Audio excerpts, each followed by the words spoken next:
On a Sunday afternoon, blue skies, the roof open, and a ball game as the Blue Jays try to salvage the final game of the series and the homestand.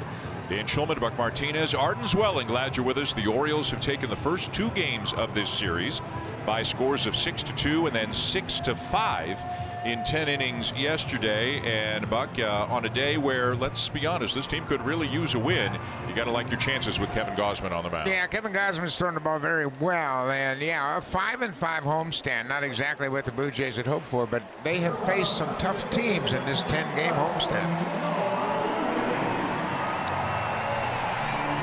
And here comes Gausman to the mound. Alejandro Kirk will be doing the catching today as the Blue Jays and Orioles wrap up this series this afternoon. Of course, Gausman spent a lot of years as a Baltimore Oriole. More on that as time allows, as you get a great look from right behind the mound of Gausman's warm-up routine. His final few pitches here before he gets ready for the game. And a look at the Orioles lineup. A lot of the same guys up at the top: Mullins, Rutschman, Santander, Mountcastle, Adam Frazier, 4 for 8 with a triple and a homer in the series, and a lot of experience and a lot of success against Kevin Gausman in his career. Yeah, he has hit well against Gausman, and there's several players in this lineup for Baltimore that have had success against Gausman. This is his 10th start of the season. His ERA pretty respectable, but he's had kind of a rough start to his month of May at 5.51 earned run average, but he has really been good at times. A 2-3 record for the season and a good ERA of 3.27. When the Orioles faced him twice last year, in both situations they were very aggressive, hitting the first or second pitch of the at-bat oftentimes, and I expect them to be equally aggressive here this afternoon, so he's going to have to be very prudent in how he locates that first pitch to this Oriole lineup. Defensively, how about Nathan Lucas? He's making his second major league start, his first major league start in left field. He started against Houston back in April, and that was in right field. Kevin Kiermaier, 3-time Gold Glover, as we mentioned in the open, he's had a good series. Matt Chapman, Bo Bichette, Whit Merrifield back at second base, his 21st start of the season. Vladdy Guerrero and Alejandro Kirk catching Gausman for the first time this year, but he caught him 10 times last year when Danny Jansen was on the IL a couple different times. So Jansen catches Manoah yesterday, Kirk catches Gausman today. And we're about ready for baseball here at the Rogers Center. The Orioles 30-16, the second best record in all of baseball. They're 3.5 back of the Rays in the East. The Blue Jays are down in the basement right now, 25-21, but in the American League East, that is 5th, 8 games out.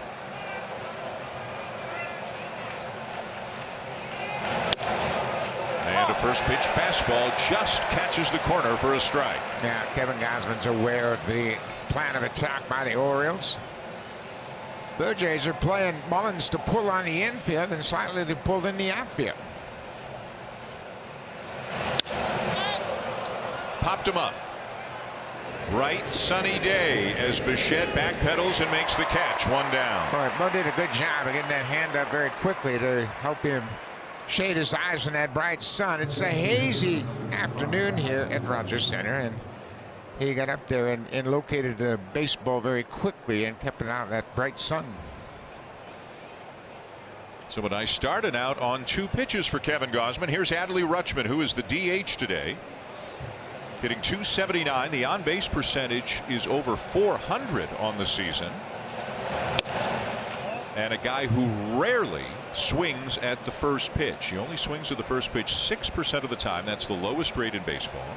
He only swings in general 35% of the time. That's the 3rd lowest rate in baseball. Yeah, he picks his spots very prudently. He's a very productive hitter, hitting in the 2 spot. This is his 1-year anniversary of his promotion from the minor leagues. He made his debut last year on May 21st. And he's already turned into one of the best catchers in the game. No question. And he would have been up earlier, but he had a biceps injury in spring training a year ago, and that held him back. But they've been a very good team since he has joined the Orioles. To left field. Lucas is back and makes the catch. As Buck mentioned, Nathan Lucas getting just his 2nd start and gets a play early. And it's his second big league start. Right. And that's really interesting. And I'm sure he had 0 for 2 in his last start against the Astros down in Houston back in April. He had a couple of fly balls for an out and had a walk in that game. I would imagine, though, I mean, he hasn't played in a long time. Even getting a chance just to catch the ball in the first inning, probably a good thing. Settle that heart rate down a bit. Here's Anthony Santander hitting .265 with 8 homers, one of them coming on Friday night.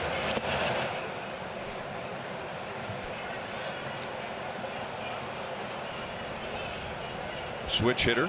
This is his stronger side.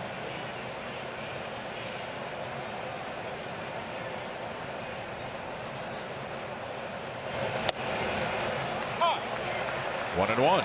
Well, generally switch hitters, the left side will be your stronger side because you have more at bats. Naturally, there are more right-handed pitchers than left-handed pitchers, so you don't get as many at bats as a righty.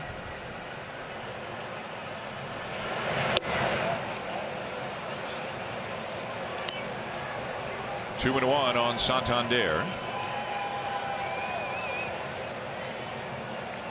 And I led you down the wrong path. This is weaker side. That's my mistake. There are the numbers right there.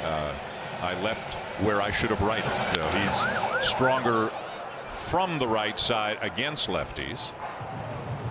But some guys will be, I guess. Their original side generally is batting from the right side. And then some of it just could be small sample size, and it changes from year to year.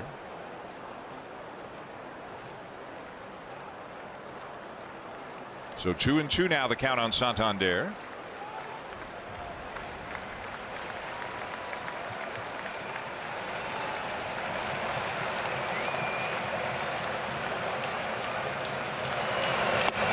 Takes that fastball low, and it's full. Santander broke in with the Orioles back in 2017, so he was a teammate of Kevin Gausman's. Gausman was an Oriole up through 2018. A long way foul down the right side. Santander was just 22 years old when they were teammates, and he's had a nice career. I don't think he gets the attention he deserves. He's an impact hitter.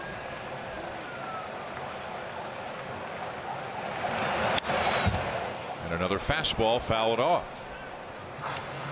And that's that fastball down in the zone that Kevin Gausman has incorporated with a lot of success recently. Yeah, and it's really helped his opponent's batting average against the fastball, as it's down around 250. Last year it was up over 330.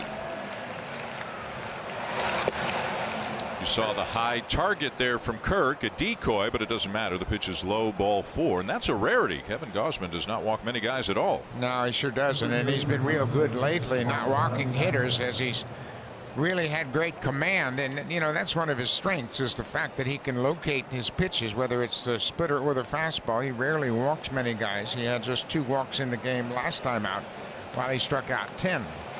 This is his 10th start, and that was just his 10th walk issue this season. So here's Ryan Mountcastle.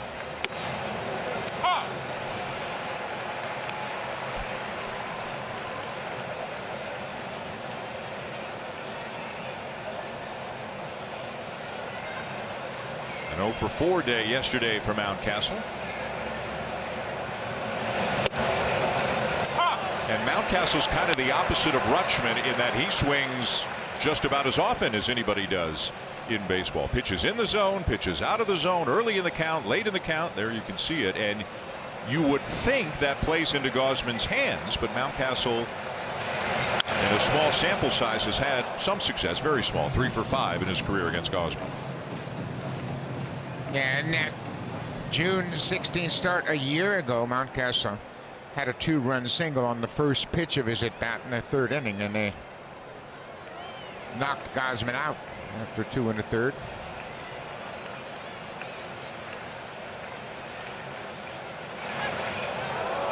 Pretty close over at first.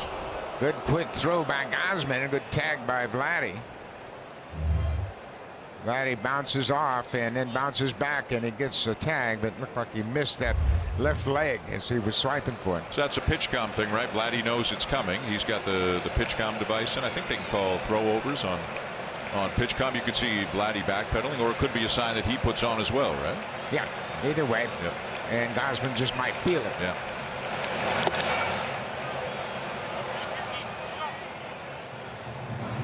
You know, we talk about Jansen catching all of the starts for Gausman, the first 9 starts. Danny was back behind the plate. He worked with him a lot. And then last year, of course, Blue Jays had 4 catchers catch Gausman over the course of the season. Moreno, Collins, Kirk, and Jansen.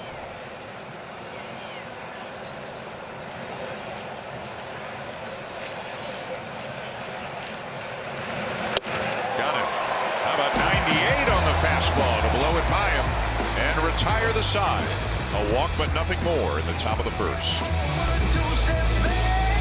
He's hitting 5th in the lineup, and maybe he's just decided, if I touch everybody's bats, there's got to be hits in here somewhere. Maybe he's trying just to spread the hits around to the entire team, because this team could use some offense. Now, they did score 5 runs yesterday, but still lost 6-5. Look at the numbers for Vladimir Guerrero Jr. against Dean Kramer. 6 for 16 with 4 home runs in his career. And again, keep an eye on Nathan Lucas getting his 2nd major league start, hitting down in the 8th spot today against right-hander Dean Kramer. Dean Kramer is 27 years old, and he has pitched well lately. He's thrown the ball very well in the month of May. He's won all 3 of his starts and pitched at least 5 2/3 in each one of those starts. Not overpowering. He's got to hit his spots, but he's done a good job of locating his fastball, especially for the last 4 or 5 starts. You know, he didn't start the season last year until the middle of June because of an oblique injury.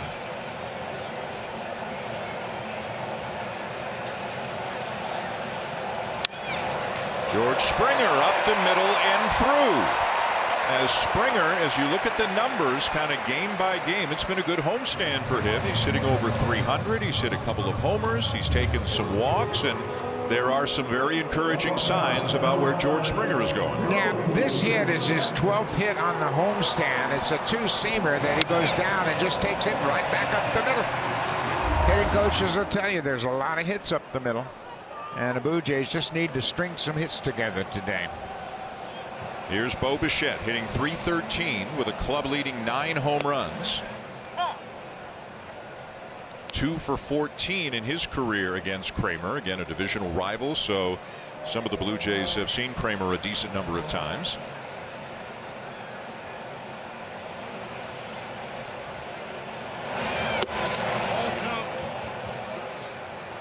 Pretty much straight away on the infield, and as you would imagine, Mullins, the center fielder, is way over to right center field, and everybody watching knows how often Bo hits the ball to right center.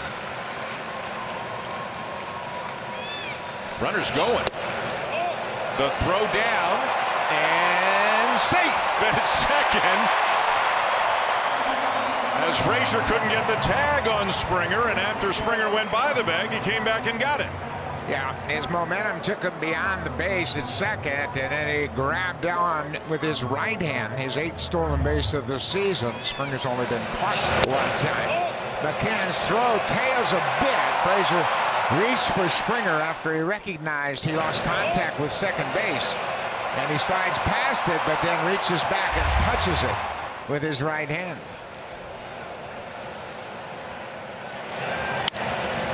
Off the glove of Kramer. Frazier's got it, but he's got no play. Runners on the corners. By the time Frazier changed directions, off the bat, the ball was hit up the middle, and then the pitcher, watch the second baseman go back up the middle, and then it's deflected. He's got to change directions, and it just takes too long for him to get to the baseball. Infield hit for Bo. And Kramer's frustration. upset. Yeah, he didn't make a play on that.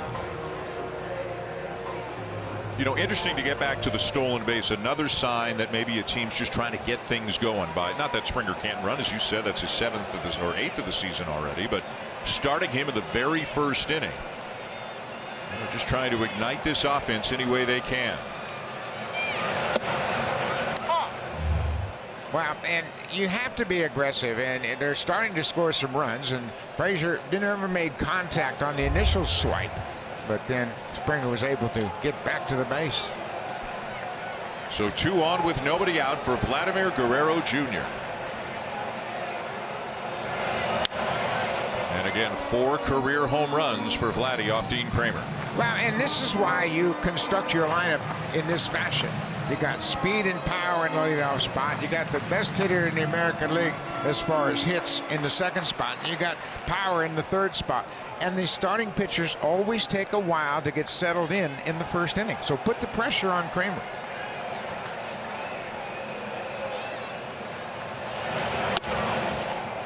A cutter that misses outside. A ball and 2 strikes on Guerrero.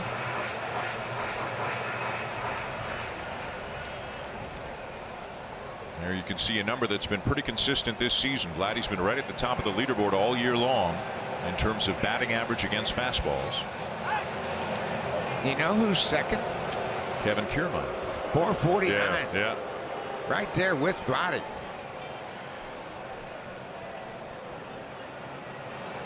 Blue Jays have not scored a ton of runs in the first inning this year. They're down near the bottom of the majors in that department, and they would love to get off to a good start here today, the way the last few days have been going. But a swing and a miss as Kramer elevates a fastball, and it gets Guerrero 1 down. Yeah, and this might be a product of Guerrero just trying to make something happen. This is a fastball that's upstairs, and it's obviously high, too high. It's going to be a ball, but Vladdy goes upstairs and chases it.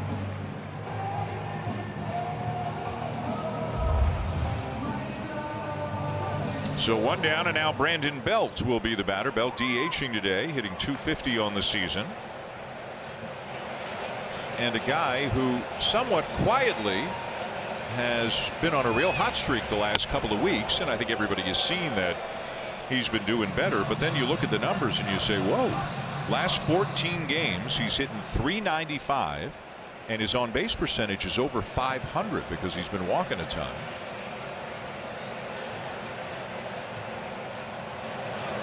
Boy, Bichette started, and I think he stumbled. I think he was going, Buck, but yeah, he might have caught a cleat or something. Yeah, he was going. This is no doubt. Watch how he gets break, and then he slipped. For some reason, lost his footing. And he just felt like he had slipped, and boy, he did a good job of shutting it down. But he just walks off the base, and if the pitcher doesn't stop him, he'll take off. 1-2 on Belt. Last 5 games, and this is a number we've discussed a fair bit, the Blue Jays are hitting 100 with runners in scoring position. 5 for 50 the last 5 games, and even if that gets to an average level, you're going to score a bunch more runs. No swing, and it's 2-2. Now they got a hit today for Bichette with a runner in scoring position. Didn't score a run because it was an infield hit, but it's not just hitting more, it's the timing of that hitting that can really help the cause.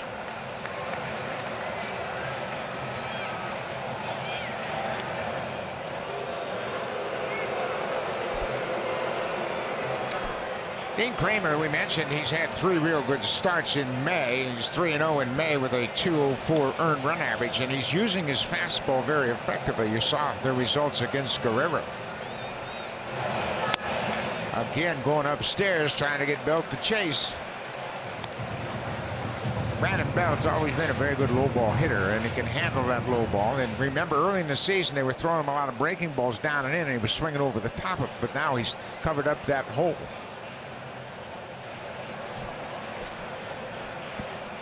Bichette running.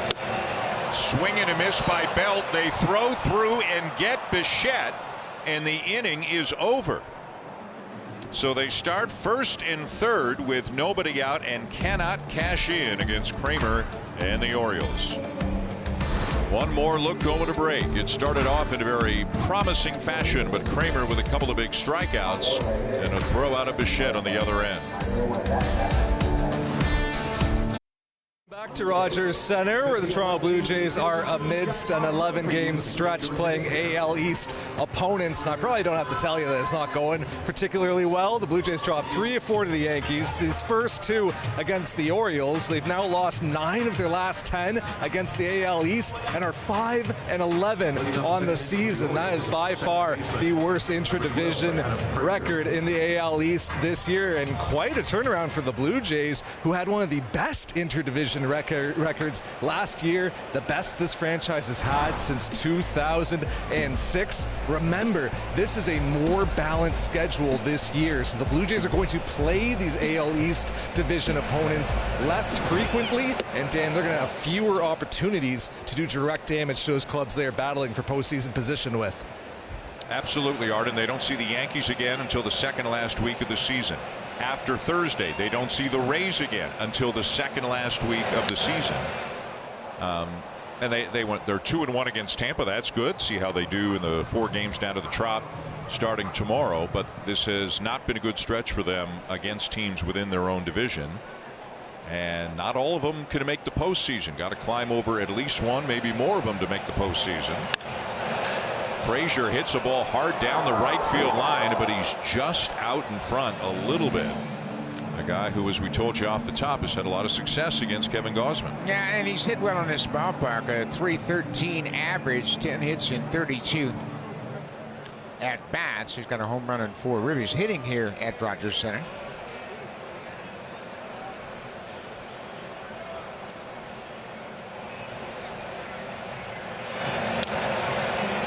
Got a lot of at-bats against Gausman. He got 32 at-bats before this at-bat, and they both spent some time in the National League. Frazier's 13 for 32 against Gausman.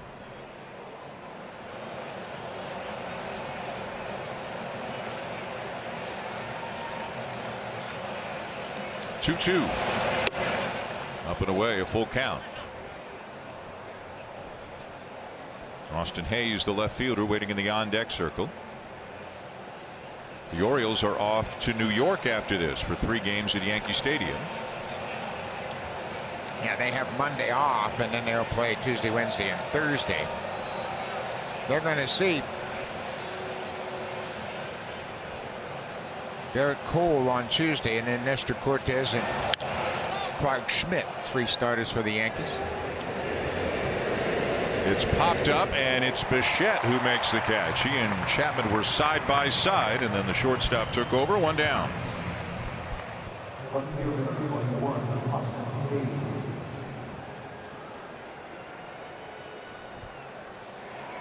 So now Hayes, a .299 hitter on the season, got 5 home runs. Did not start yesterday's game.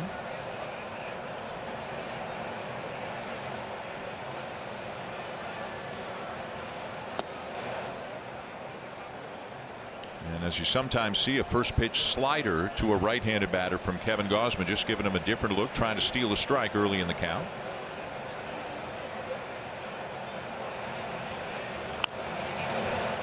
A dribbler up the third baseline, and there's not a thing Matt Chapman can do with this. That'll be a swinging bunt for a base hit.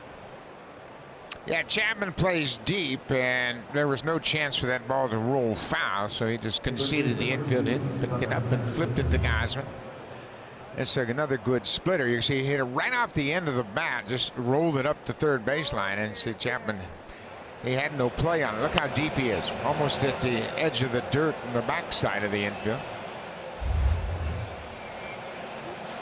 So a 1-out base hit, and here's the young third baseman Gunnar Henderson. Throw down to first, and the runner back. Henderson just 21 years of age, 2nd-round pick in 2019. And is not off to a great start this year. Had a very nice 34-game debut last year with the Orioles and has put up big numbers in the minors. Considered one of their top prospects and one of baseball's overall better prospects. And he's popped it into shallow right field. Coming on in with the glasses on is George Springer, 2 down. It's one of those everybody better be reminding each other. You got your sunglasses with you when you go out of the dugout. Yeah, and you saw Bo had his sunglasses down. Springer's got his down. Oftentimes guys will wear them on top of their cap. Not the case today. A bright sunny day. So 2 down for James McCann, the catcher, with Adley Rutschman DHing today.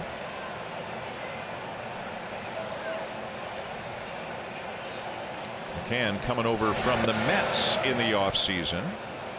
He signed a big free agent deal with the Mets after the 2020 season, and it just kind of never panned out for him with the Mets in 2021 or 22. Didn't put up good numbers, and They moved on. They dealt him to the Orioles for a player to be named later and cash. I tell you what, he is a perfect backup catcher for Adley Rutschman. McCann has a lot of experience. He was an everyday catcher for a long time and started with the Tigers, went to the White Sox, into the Mets. But when you got a young catcher like Adley Rutschman, you love to have a veteran behind him just to help him get acclimated to big league life and preparation and everything else. Rutschman is really self-taught in a lot of ways, but when you have a guy like this, you can put him behind the plate when Rutschman needs a day off. He throws well, as we saw last inning, and he'll run into one every once in a while.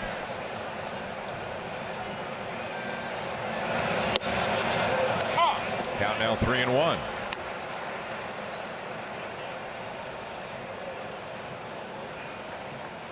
Gausman comes into the game with the most strikeouts and the highest strikeout rate in the American League. The strikeout rate among starting pitchers. And here's another ball popped up. This time it's Merrifield. And he's got it. Woo, says Wynn. Nothing easy up in the sky today. 2 scoreless innings for Kevin Gausman. Big game in Vegas at 2:30 Eastern on Sportsnet. And it's game 2 between the Stars and the Golden Knights, the Western Conference Final on Sportsnet, CBC, and Sportsnet Now. Hockey in Vegas, and it is popular. No score here, bottom 2. Matt Chapman will lead it off against Dean Kramer.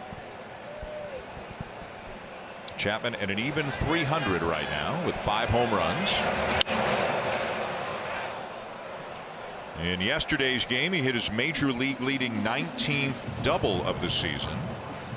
But still, it's been a big difference for him, and it was almost like when the calendar flipped, Buck, from April to May. He was player of the month in the American League in April. It's been a much tougher go in May, as will often happen. You were talking about before the game about this guy's hot and this guy's hot, not these teams, just guys in general. And a lot of those guys were cold in April, and now suddenly they have flipped the switch. There's a high drive to left center.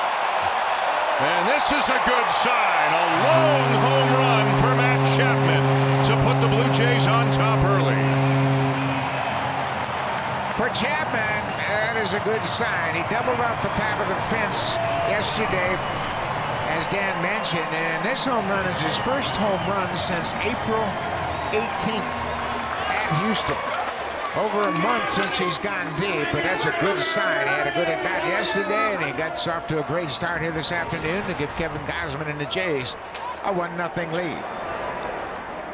So he touched all the right bats in that bat rack. That's right. And you know what? He's going to do it again. You bet you he will. He's going to go over here and say, yeah, there's a lot of hits in that bat rack, and I didn't know which one had it, but I'm going to do it again tomorrow. He wouldn't be the first superstitious baseball player. Here's a bouncer down to first, and Merrifield's retired. This is the first hit Matt Chapman has had in 11 at-bats against Dean Kramer. And two-seamer, and he gets to it. Hits it high and deep to the seats in center field. A good start for Matty. Well, he put a good swing on that one, and the good swing too yesterday when he hit that double off the fence in right. And when he was really cooking back in April, almost every rocket he hit was to center or right center. Right. He is hopefully that's a sign of things to come. Alejandro Kirk the batter. The count 1-1. Kirk at .225 with a couple of homers. This is another bat they'd love to get going. He's been taking his walks, so the on-base percentage is decent. But they'd love to see him get back to the line drive machine that he was for the first half of last season. Yeah, his on-base percentage doesn't really do much other than keep the line moving because he doesn't have any speed. It's hard for him to score from second on a base hit. So he's got to start hitting the ball with some authority, hitting them gap and hitting it out of the ballpark like he did last year in the first half. Danny Jansen's bat has come to life. He's hitting for power. That's a good sign. George Springer is heating up right now. They'll take anything they can get offensively. And John Schneider has said almost every single day when he's been asked about it, he knows as a group they're not clicking yet, but he believes in the track record of all these guys, and I don't think they're overly concerned about it. But this is an important stretch of the season, so you'd love them to get going while they're playing all these division rivals. Here's another good sign. A line drive into left center, and Kirk is into second with a double. Yeah, that's what you want to see. And on this homestand, Alejandro worked hard with Guillermo Martinez, trying to get the ball on the line in the air. It hit an awful lot of balls on the ground, and that one came off the bat over 100 miles an hour, and it goes down, hits a pretty good pitch, and that's going to get past the Mullins and go all the way to the wall in center field. That's what the Blue Jays want from Kirk. That's his 4th double of the season. So runner at second, one down for Nathan Lucas, getting his first start in over a month. His first at bat since May the 1st. He has been up a while but has hardly played. Pinch runs here, a little defensive substitution there. 0 for 5 with a walk in the big leagues. A guy who hit .285 with 11 home runs last year at AAA Buffalo. And wouldn't it be nice to see him get his first big league knock here today? Yeah, it sure would. And you know what? This homestand, he came out and worked with Mark Budzinski, throwing from the outfield, running the bases, do all the things that you would do if you were playing in games, but he hasn't played much, so he had to do that. Kramer ahead 0-2. He'll give you a good at bat. The Blue Jays have seen that the last 2 springs. He's had 2 good spring trainings with the Blue Jays and had a good year last year in AAA.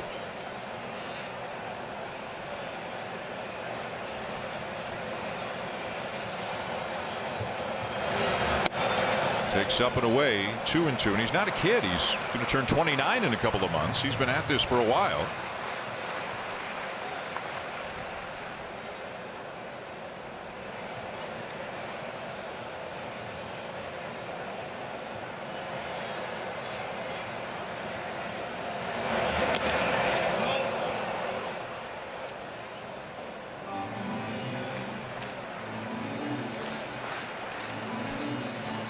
And if the Jays do it, if John Schneider does it the way they always do it, Lucas would have found out, like on the group chat last night, that he was starting today. Yeah, and that's what Schneider likes to do. If he's going to make an unusual lineup change or get somebody in there, he'll let him know, give him a heads up. 2-2 again, way inside, almost hit him.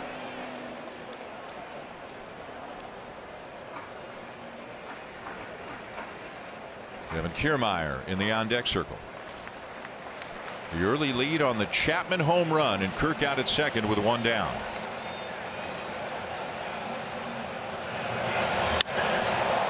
Foul out of play down the line. Lucas was a 7th round pick by Cleveland out of college, and he was a terrific college hitter. He played at Sacramento State in a good baseball conference and hit over 300 each of his 3 seasons.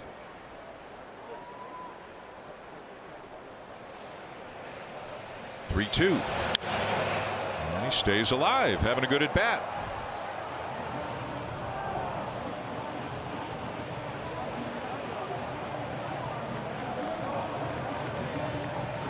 That's 8 pitches and counting now in this at bat.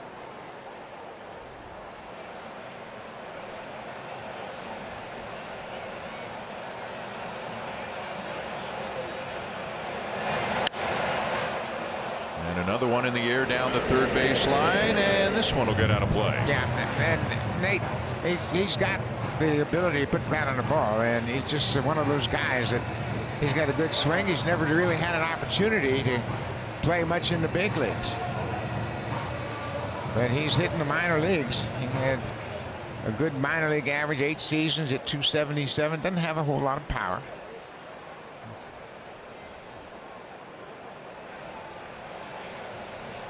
Again, the 3-2.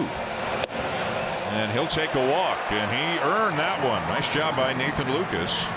2 on with 1 out for Kiermaier. Well, and that's why it's especially important, because Kevin Kiermaier comes to the plate as the hottest Blue Jay hitter on his homestand.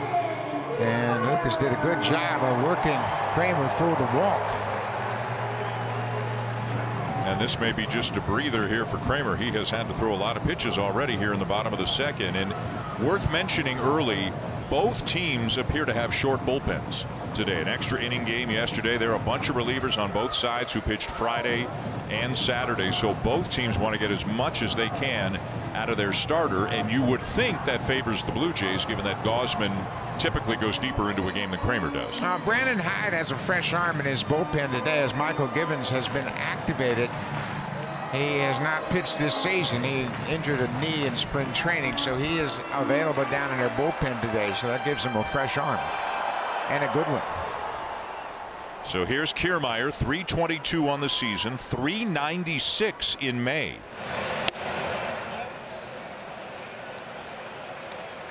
And as we mentioned, he is wearing out fastballs. 449 average. Nice little hit streak going.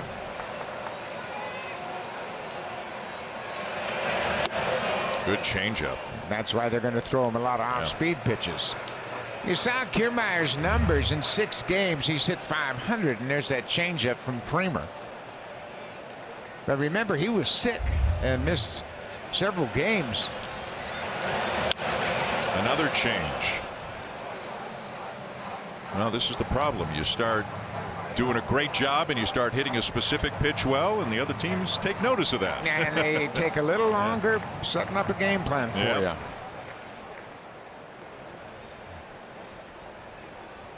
So it's about adjusting to the adjustments.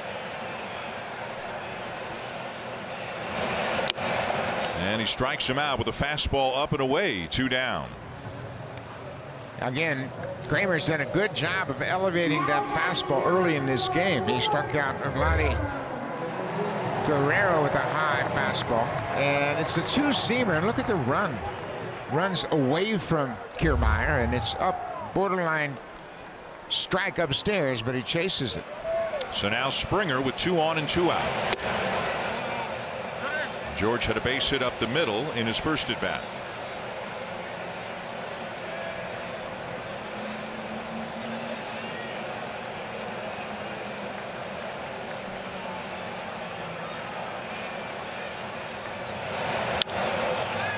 Up the third baseline. Nothing he can do with it. So each team has had a swinging bunt. That'll make Springer smile a little bit. The bases are now loaded. And Springer came into this game just 1 for 13 against Kramer, so he's had a solid base hit up the middle. Now he's got a little tapper up the third baseline, just like Austin Hayes. Third baseman is back, and he's not going to have a play on it, and there's no chance to record an out.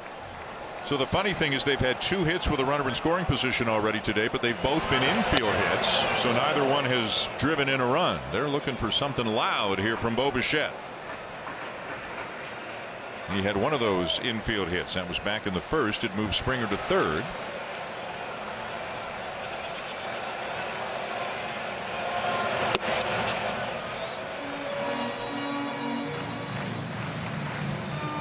Boy, the Orioles are really overplaying Bo. Look where Mullins is, a center fielder.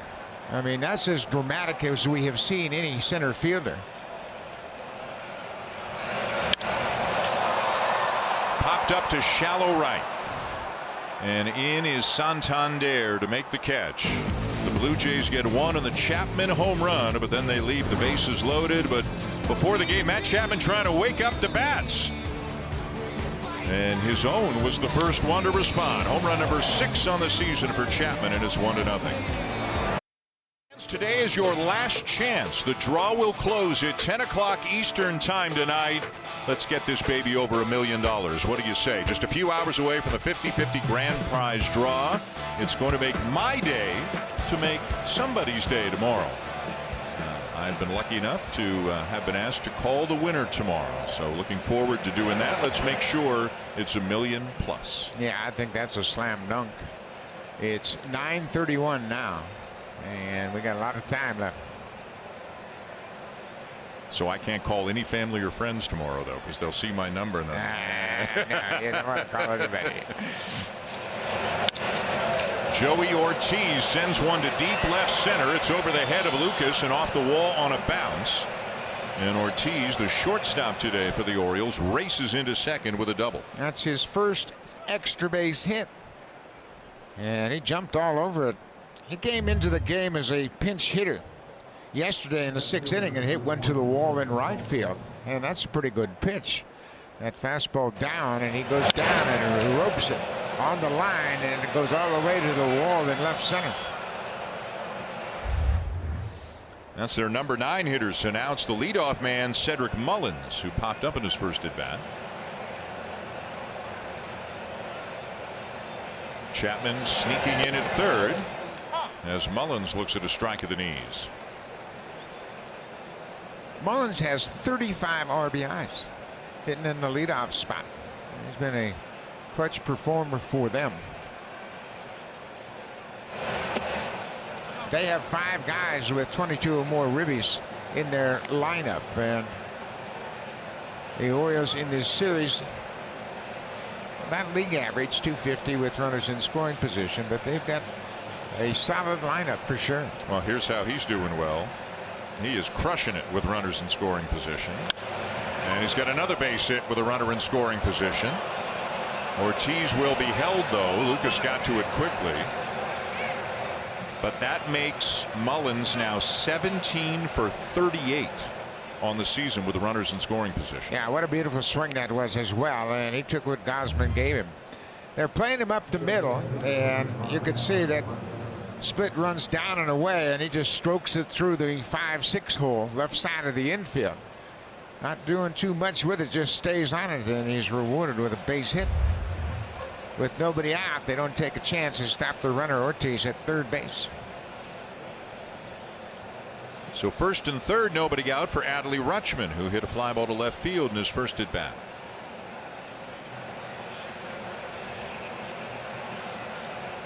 Runner goes from first, no throw. Mullins with his 13th stolen base of the season. 13 for 13, and he probably, and rightly so, assumed Blue Jays weren't going to throw through in this situation. So now Rutschman has 2 base runners in scoring position. Orioles made a lot of noise early. They stole 10 bases in their first 2 games of the season. Everybody's been on high alert. And Mullins, maybe their leading base stealer, but they're up near the top, both in stolen bases and stolen base percentage this year.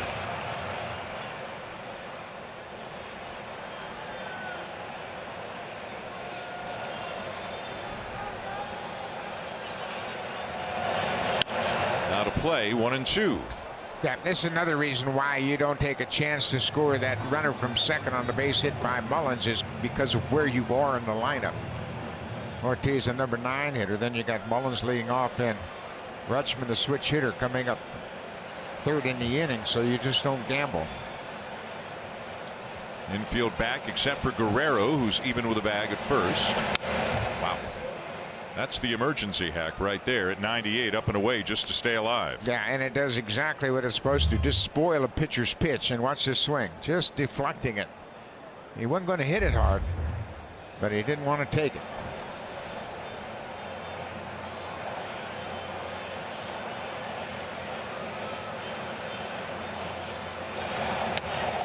Lays off the splitter, 2-2.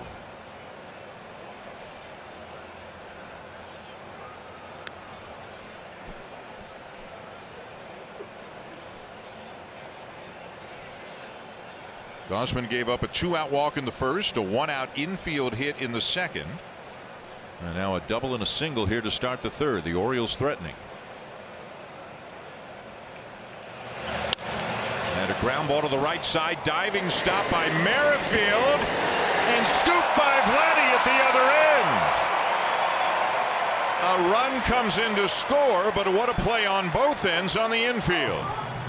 Yeah, Wood did a heck of a job, and that's what you tell yourself as an infielder. If it's a ground ball, try to keep it on the infield, and you're going to at least save a run for the time being. Merrifield has to run a long way to his right. He throws from his knees, and Vladdy with a good stretch. Frenchman is initially called out, and the Orioles aren't going to ask for the review. Look at the stretch by Guerrero. His foot is still in contact with the base when he makes the catch. Terrific play on both ends. That'll earn 2 stars in my book. There you go. But a run scores to tie it. Runner at third, so the infield is in. Santander bounces one. Vladdy's coming home, and they don't get him. Mullins with great speed, and he will score the go-ahead run. Santander reaching. Yeah, you might have been better off to take the out in that situation with Mullins running from third. He's going to go on contact, even though the infield is in. Watch him react on contact. Boom. He goes immediately when that ball is hit by Santander, and Vladdy had to go to his right a long way to make the throw. They should have taken the out at first. Early in the ball game, 3rd inning. And Vladdy, I know he's got a great arm, but that was a lot to ask with a speedy runner like Mullins. Yeah. Take the out. He loves being aggressive, Yeah. and he's very good at it, but they had a play on Santander. Run would have scored anyways, but they had a play on Santander. So it is 2-1 Baltimore. Santander, fielder's choice and an RBI. And he is at first, and the batter is Ryan Mountcastle.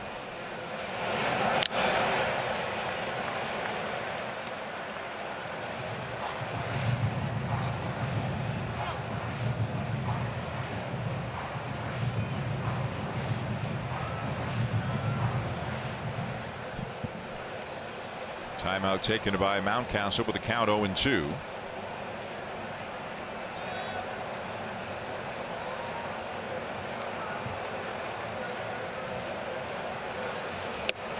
And a swing and a miss. 2 down. Well, for a second time, Mountcastle strikes out on a Gosman high fastball. The first time it was 98. That last one was 97. 4-seamer upstairs. And with 2 strikes, you got to try to get after it, and he swings right through it. Mountcastle now has struck out 47 times this season. So 2 down for Adam Frazier, who popped up in his first at bat.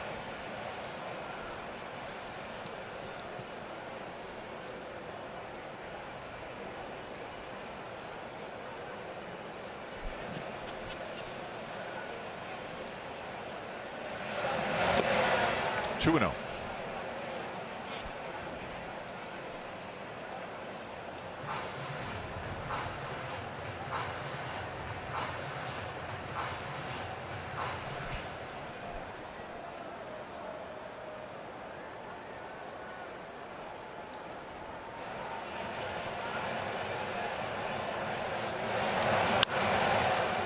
Fastball bounce foul. 2-1. We have talked about the challenges of playing in the AL East. Everybody in the East has a winning streak. Tampa Bay's won 2 in a row. Baltimore's won 2 in a row. New York with a win today, they've won 4 in a row.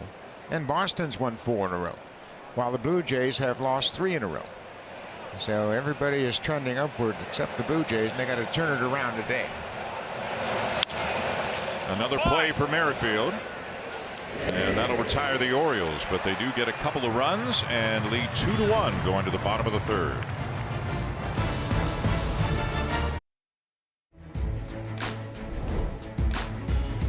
Download the Bet365 app and check out the latest odds for today's baseball games.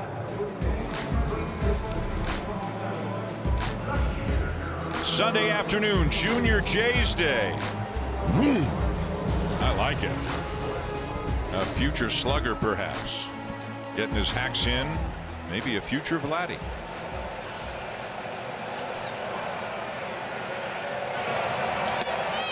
Two-1 Orioles going to the bottom of the 3rd. Guerrero, Belt, and Chapman.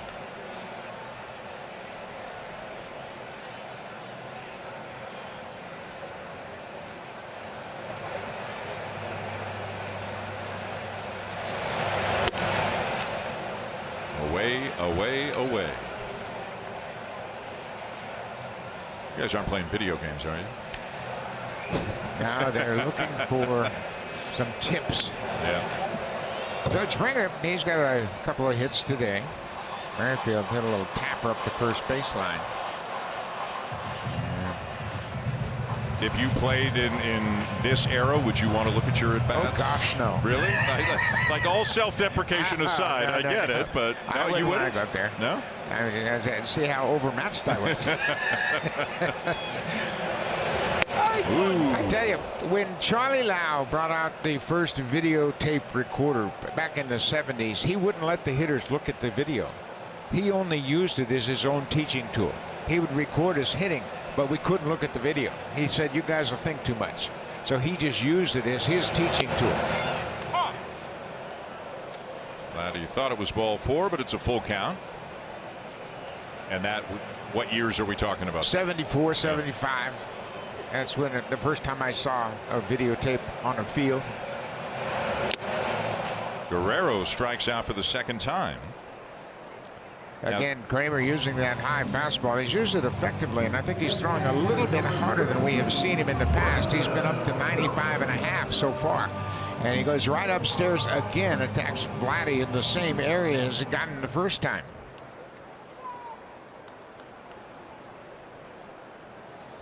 Fourth strikeout already for Kramer, and here's Brandon Belt, who struck out in his at-bat in the first.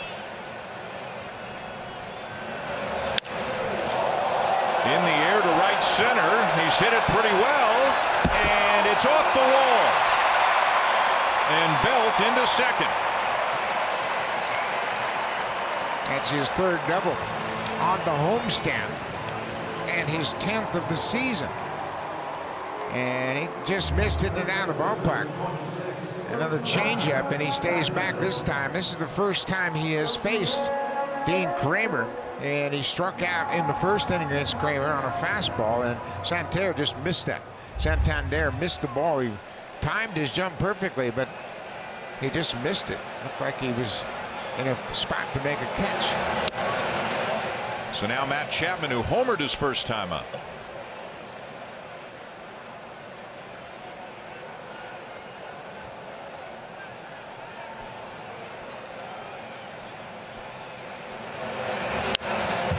You know, that ball Belt hit is an example of one that might have been a home run last year. You know, everybody's focused on the walls coming in, and in some areas they have by the bullpens, but in most of the ballpark the fences are higher.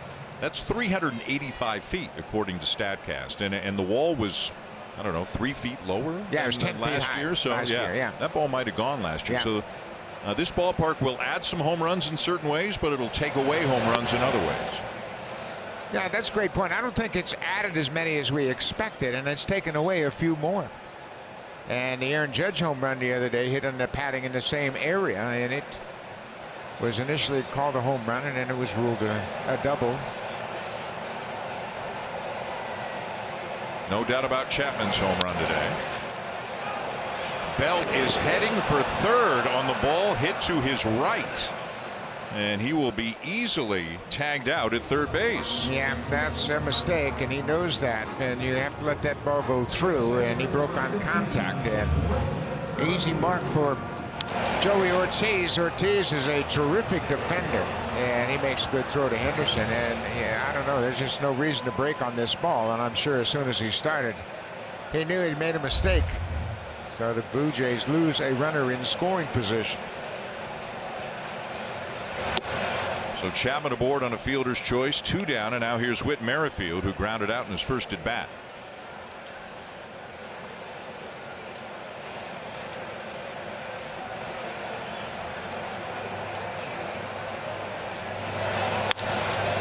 Fly ball to left. Hayes is there, and the inning is over. End of 3 at the Rogers Center. It's the Orioles 2 and the Blue Jays 1. The summer returns when Pride Weekend, presented by TD, hits Rogers Center. Kick off Pride Month with the Blue Jays for a weekend filled with fun and entertainment June 9th and 10th. Visit bluejays.com/tickets. Heading to the top of the 4th here on this Sunday afternoon. It's the Orioles 2 and the Blue Jays 1. Austin Hayes, Gunnar Henderson, and James McCann up for the Orioles.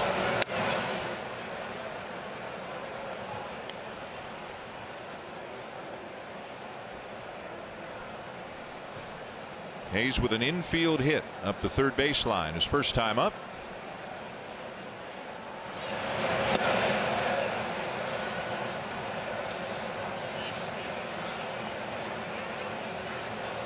Feels like we've seen more 2-0 counts and that kind of thing. Gosman's command is usually impeccable, as good as anybody's around. I think it's a little bit by design, because remember how aggressive we talked about the Orioles in their first 2 appearances against Gosman. They jumped on a lot of pitches early in the at-bats, and I think he's trying to make real fine pitches on the first couple of pitches, and it's caused him to fall behind a little bit.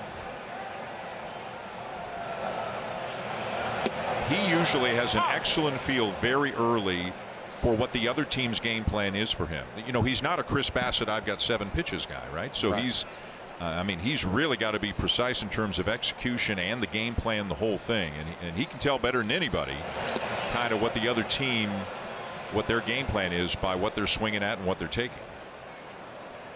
Yeah, and that's why he's incorporated more little fastballs, and you pointed out he threw a slider trying to get ahead on the first pitch, but I think it's probably a result of the way they attacked him the last 2 times he faced them.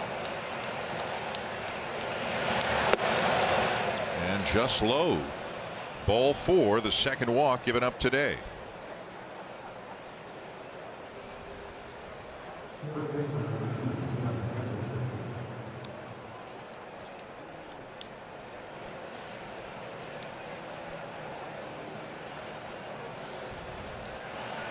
Here's Gunnar Henderson, hit a fly ball to right field in his first at bat.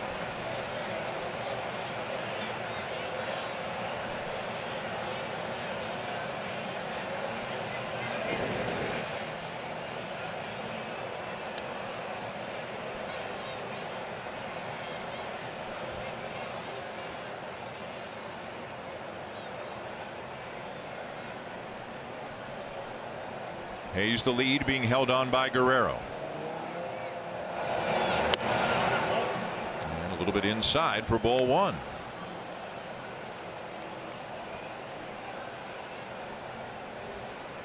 That's 60 pitches already thrown by Gausman, and again it's a short bullpen today. The Orioles have had some good at bats. There goes the runner, and the pitch is hit high in the air to deep left center. Kiermaier's back. He jumps, and he caught it. He caught it. What a phenomenal catch by Kevin Kiermaier.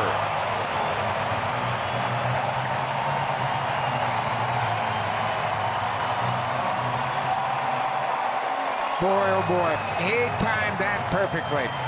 And he had just about run out of room. That was about as high as you can go on that high fence in deep left center. He got a great jump. He never gives up on balls. And he never just crashes into walls on balls he doesn't think he can catch. And Henderson gave it a ride. Watch the timing of this jump. Oh! Perfectly. As high as he can go, and he pulls it off the wall. Hayes is all the way around second. He's got to retouch the base in his return to first. He's got plenty of time because Kiermaier did a somersault after he came down. What a catch. Remarkable. You know, he took one over the fence. Remember, he brought one back opening day. This might be a better catch than that one. This is a better catch because he had more time on the one in center field. And that is a better catch because he had to run to get to the spot and then kind of jump, and he timed it perfectly. I mean, he doesn't make that catch. That's a double. If the ball ricochets by him, the runner Hayes, look where Hayes is. Hayes would have scored, I would think, on that, at least to third. Look how fired up Gausman is. Hang with him, Gunnar Henderson.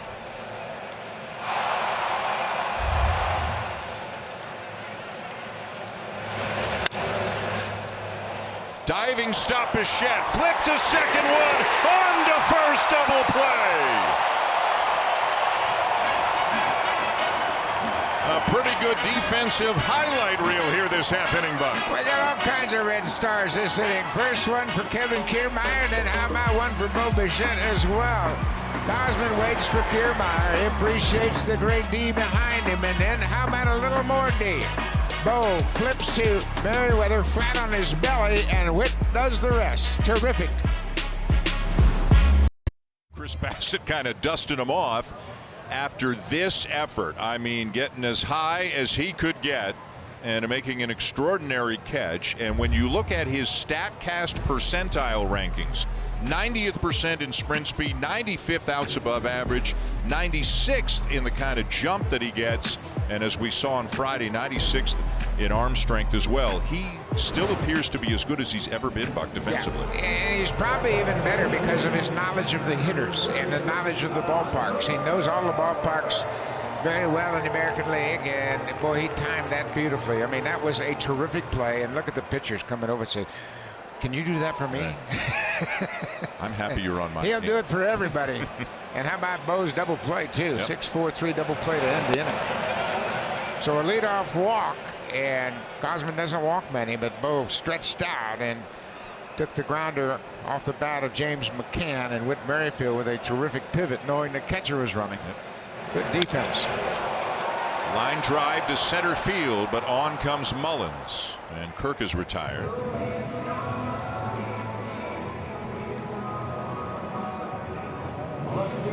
Kiermaier heading out in the on-deck circle now as Nathan Lucas comes to the plate. Lucas, a 10-pitch walk his first time up.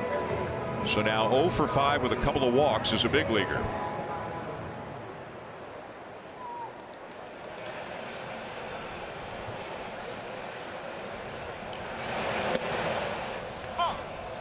As you said, he played a lot in the spring, like a lot. And so he has, you know, faced major league pitching a lot, just mostly in spring training.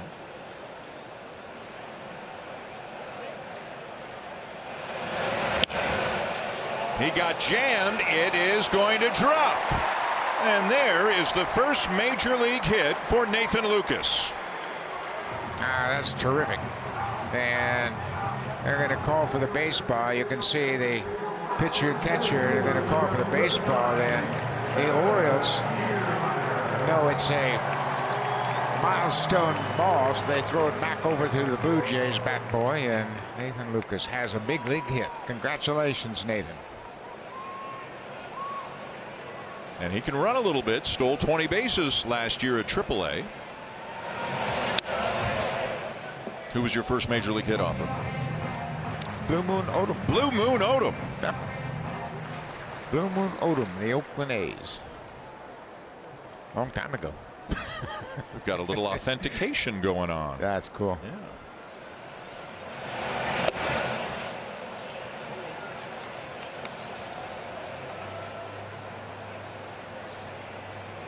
Kiermaier struck out in his first at bat. Henderson even with a bag well off the line at third. Lucas the lead, and he draws a throw.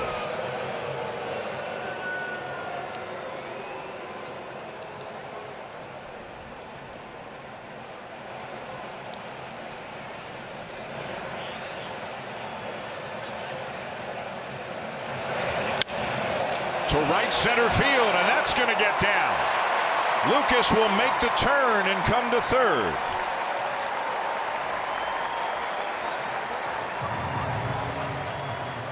Kiermaier has just done it all on his homestand.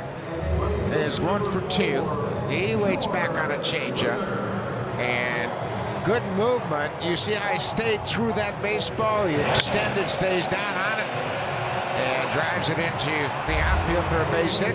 Easily going first to third is Nathan Lucas. The Blue Jays will turn the lineup over now. And here's another situation where you say, boy, they got to find a way to take advantage. Got the big hitters at the top of the lineup coming up. First and third, 1 out. George Springer's 2 for 2 already today. The problem today is not getting hits. They've got 8 hits already through 3 1/3. But again, leaving a lot of men on. But one swing of the bat can change the whole vibe.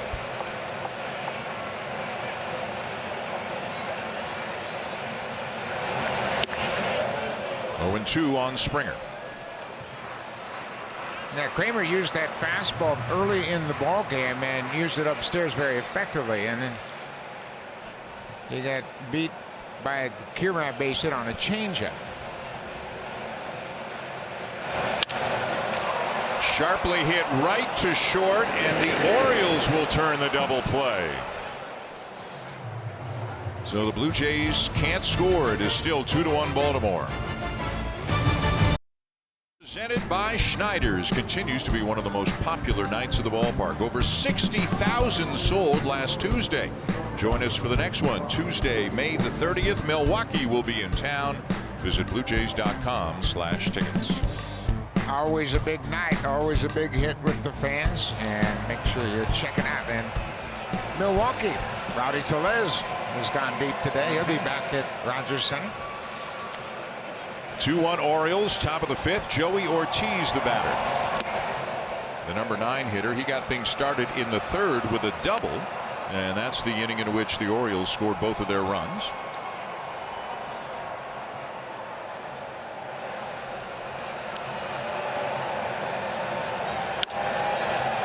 Grounds one right at Matt Chapman. One down.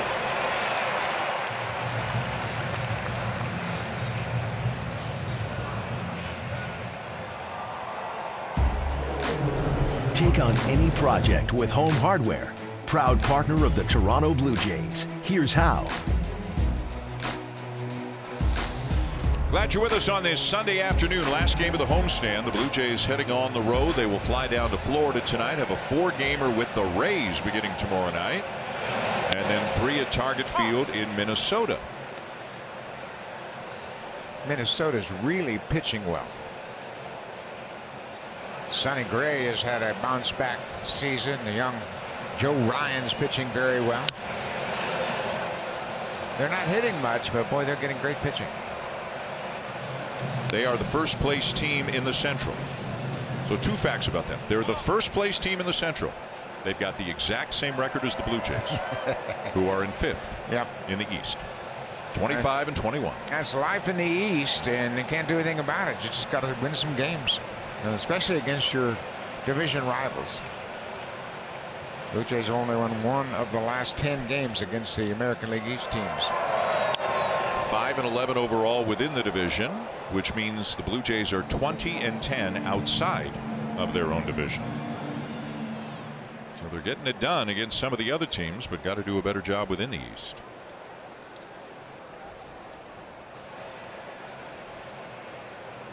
Oh, 2. Line drive, base hit.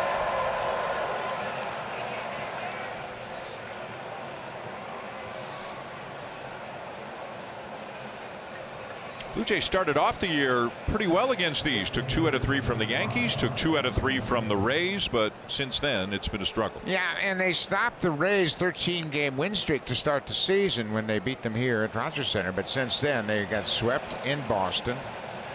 They lost 2 of 3 to the Yankees, or 3 of 4 to the Yankees, and then lost the first 2 in this series. Adley Rutschman, first pitch swinging, which, as we told you, he rarely does. And he pops it up a mile high. Bichette's there, 2 down.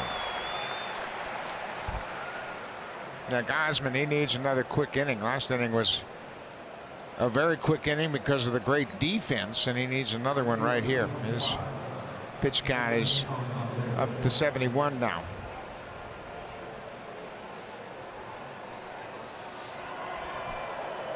Wouldn't be a shock to see Mullins off and running on the first pitch or early in the count here to Anthony Santander. Mullins already with a stolen base today. He's 13 for 13 this season. And another one hit up in the air. This one to shallow left center. Kiermaier is there and makes the catch. 2-1 Orioles through 4.5. An update now with Jamie Campbell. Getting ready for the bottom of the 5th, going through his warm-up pitches, and moments ago, and this happens during the game, umpires will randomly check starting pitchers for foreign substances. Everybody remembers Domingo Germán getting ejected and then suspended just a few days ago. And Dan Iasonia, who's the third base ump today, he is the crew chief, came out while Kramer was on the mound and did a bit of an examination. Yeah, and you can see his back pocket has got dirt on it, and Iasonia came over and looked at his glove, looked at his hand, looked at his uni, and you know what, this happened with Clark Schmidt in Cincinnati for the Yankees, and he got a chance to go in and wash his hands and come back out, and the Cincinnati manager, David Bell, didn't like that. Then he got a second chance, and he was ejected. But so there's some gamesmanship going on here. Brandon Hyde's been out to talk to the umpire a couple of times, and I believe it's about Gausman coming to a stop with runners on base. Maybe the toe tapping. Remember, it was in Baltimore where Gausman was called for a balk last year. Back to baseball, and it's 2-1 Orioles going to the bottom of the 5th. Bichette, Guerrero, and Belt against Kramer. Bo has had an infield hit, and he's also flied out.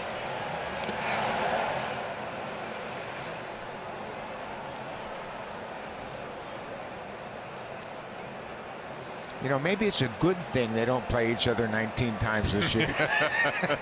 This is a tense division because they're all so good. Yeah, everybody's uptight. Everybody is battling for the postseason. Tampa Bay got off to such a great start. Everybody's trying to play catch-up. The Orioles start to play today only 3.5 back of Tampa Bay.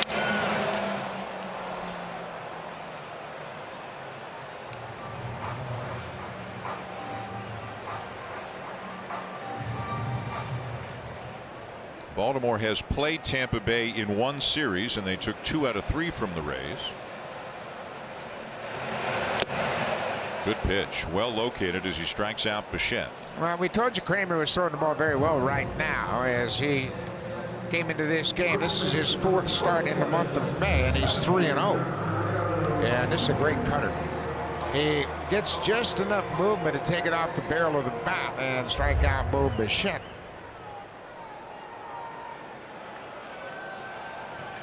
So now Vladdy, who has struck out twice, and in each at bat, the final pitch was a high fastball at the belt, maybe a little bit above. And that got Vladdy swinging.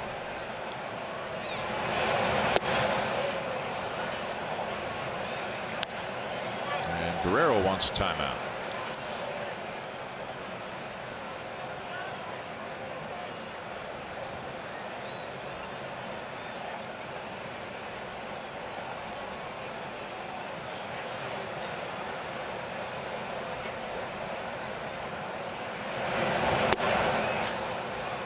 Kramer is not a strikeout pitcher. His career high in strikeouts is 7.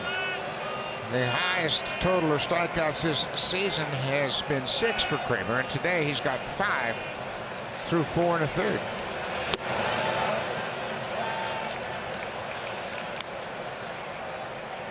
And he certainly made Vladdy aware of, that outside corner and a little bit off. It's been a mix of cutters away and fastballs up to Guerrero.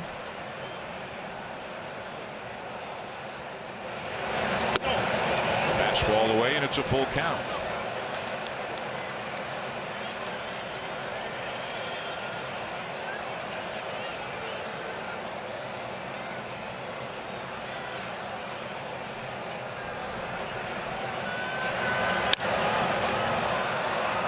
Charging at third is Henderson, and he'll make the play 2 down.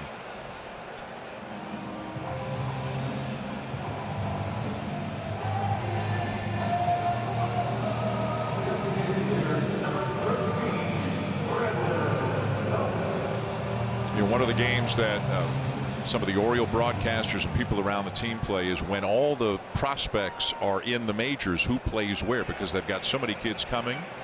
Jackson Holliday and Heston Kierstead and maybe Colton Cowser, all kinds of guys in the top 100. It's kind of a good jigsaw puzzle for Brandon Hyde and company to contemplate, because there's a whole other wave that's going to join them in the next couple of years. And Joey Ortiz, the shortstop, is a terrific defender. He might be the best pure shortstop they have. And they've got good talented middle infielders especially.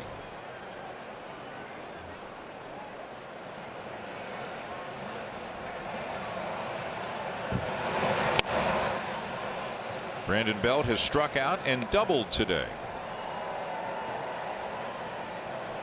Now hitting .400 in his last 15 games.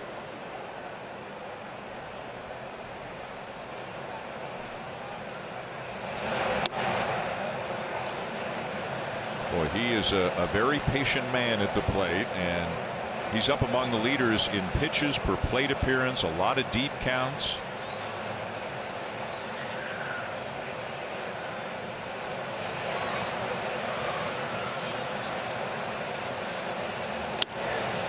Three and two. Good eye there, and that's where Kramer has pitched a lot of these Blue Jay hitters up with that fastball. Yeah, Belt sees about 4.5 pitches per plate appearance.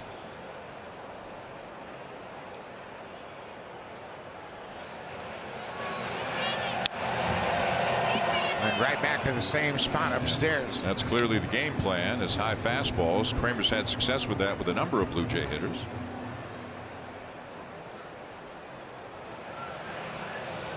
He's gotten the best of Laddie 3 times today.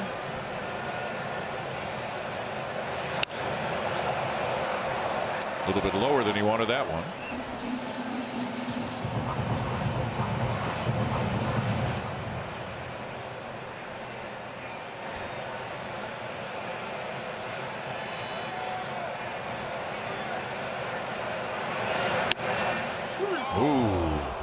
Belt thought it was ball 4, but it's strike 3, and the Blue Jays go in order in the bottom of the 5th.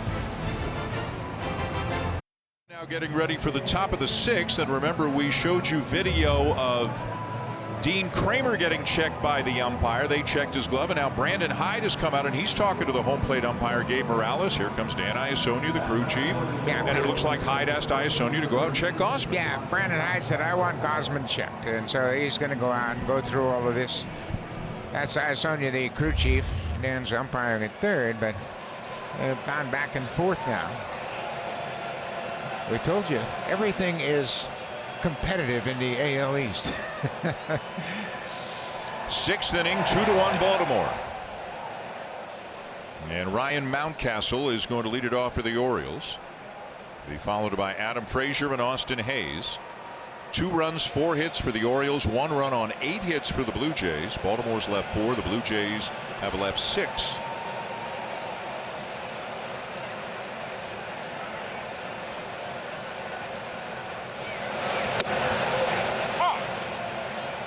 And Gausman, Buck, has had a couple of quick innings in the 4th and 5th. He was at 53 pitches after 3, but just 11 in the 4th and 8 in the 5th. So he's gotten back to a more efficient number overall, and you could easily envision him going 7 innings in this game. Yeah, and we had mentioned it earlier. Both bullpens are kind of beat up, so both managers are going to try to get the most out of their starters as they can here this afternoon.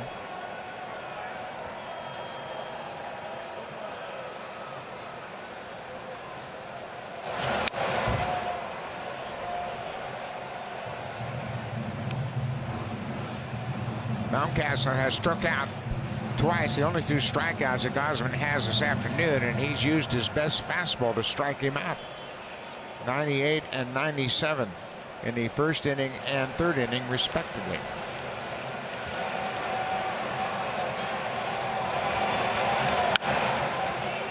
Grounder to short, scooped by Bichette, and they get him. 1 down as we send it down to the field, and Arden Zwelling. You know, guys, another interesting thing that's going on with Kevin Gausman today is his splitter usage. He entered today throwing it at a career high rate. It was up over 40% of the time over his first 9 starts, but today he's using it less than a quarter of a time. Kevin Gausman didn't throw a single splitter in the 5th. He threw only 2 in the 4th. He's thrown only 6 over his last 31 pitches. It's a pretty unusual thing for him, but as Buck said, it's a good thing he's got his fastball velocity working today. Well, that's interesting. I mean, it could be just not having a great feel for it, or it could do with what the Blue Jays perceive the game plan for the Orioles is. Yeah, it could be a couple of things, and Gausman, obviously, he knows what's working, and he's stayed with it. Orioles only have 4 hits.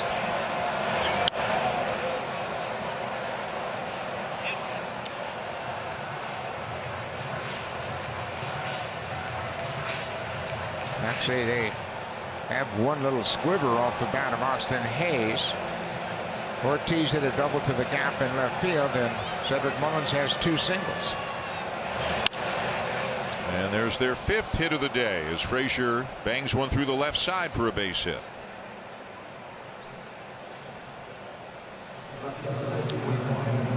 Well, we told you we want to get this over $1 million, and you guys are doing a great job. Well, about 45 minutes ago, it was just over 900,000. I think we will easily clear the $1 million barrier. And again, winner's going to get a phone call tomorrow. You can purchase tickets from anywhere in Ontario up till 10 o'clock Eastern tonight. Not only will you get to win a lot of money, you get to talk to Dan Shulman. Ooh, that might not be the most exciting thing of the day. I'm excited to make the phone call. You did it last year, right? It's got to be really cool. I was disappointed because they didn't think it was real. They thought I was. They thought you were prank. A Buck Martinez impersonator? Yeah. You don't even sound like Buck Martinez. So don't get your hopes up.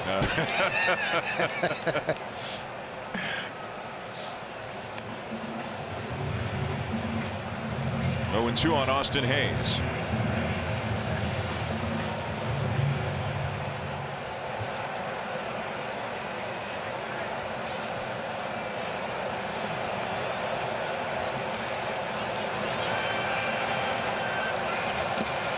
Bounces in and away from Kirk, and on the wild pitch, Frazier will take second.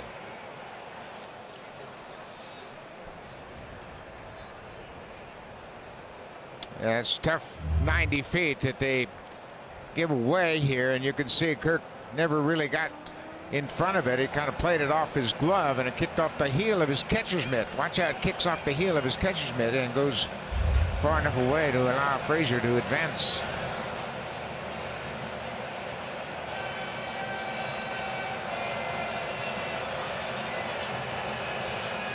1-2.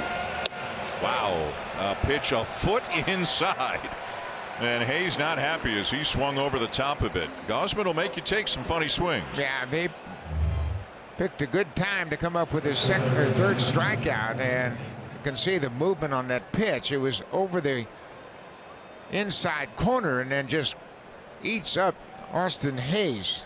That's only the third strikeout, but it comes in a timely situation. 2 down. Here's Gunnar Henderson, 0 for 2. Henderson was the guy robbed by Kevin Kiermaier on that fly ball to deep left center.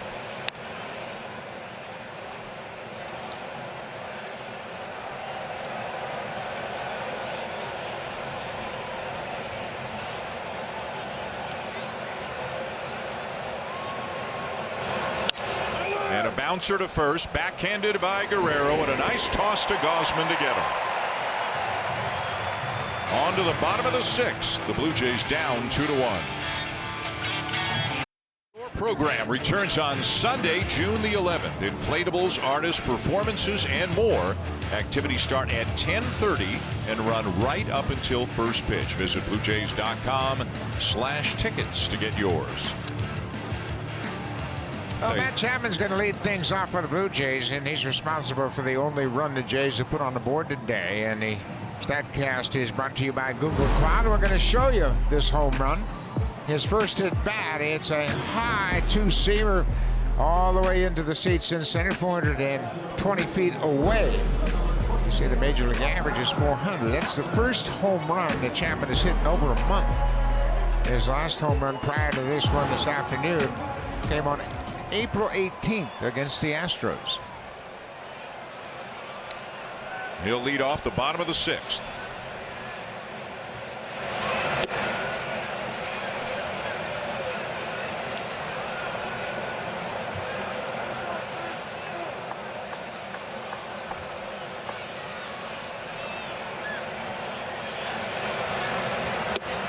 And that's outside a 2-0 count.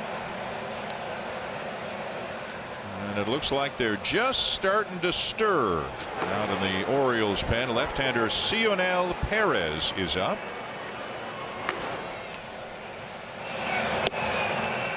Kramer has not thrown 100 pitches in any game this season. He's thrown over 90 pitches, and that's where he's at today. This is the 6th time this season he's thrown 90 or more pitches. Hey, way to go, everybody. Yeah, that's a good number. Way to go.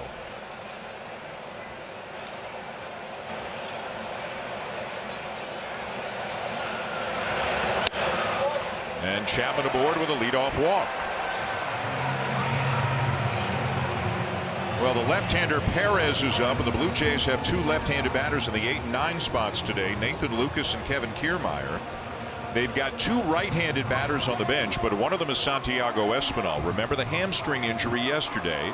The Blue Jays feel they caught a break, that it's not too serious. He's not on the IL. They're hoping it's quick and minor, although Otto Lopez is here, and on the taxi squad, he'll fly down to Florida. So the only, you would think, available right-handed bat on the bench, Buck, is that of Danny Jansen.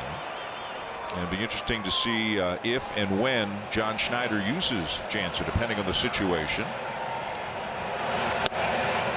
As well as Danny swinging the bat, they will use him whenever the opportunity presents itself, and you can see he's getting loose right now. So would he hit for Lucas if the inning was still going and they had a couple of men on?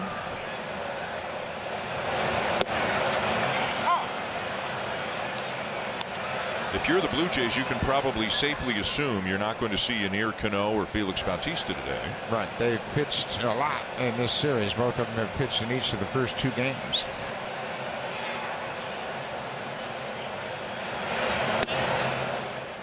And by the same token, if you're the Orioles, you can probably assume you're not going to see Eric Swanson or Jordan Romano today.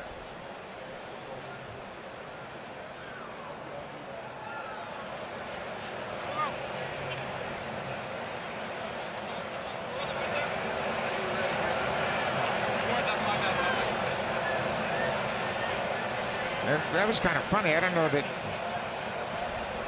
Witt asked for time. It looked like he was kind of surprised that the umpire suggested he did, but no harm, no foul. 1-2.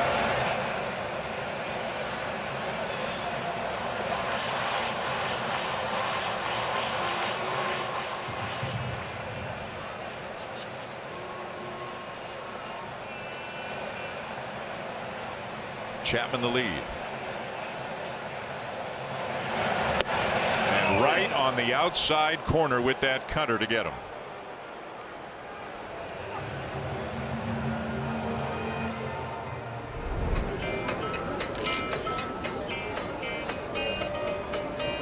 That's what buds do.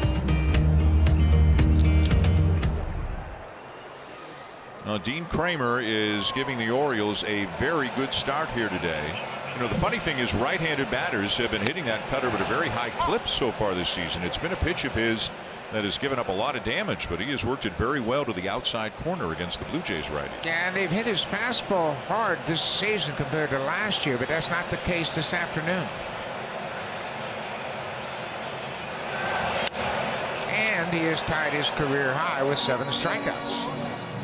It's also a season high. Last July 9th was the last time he has recorded 7 strikeouts. This is the 4th time he's had 7 strikeouts in a game.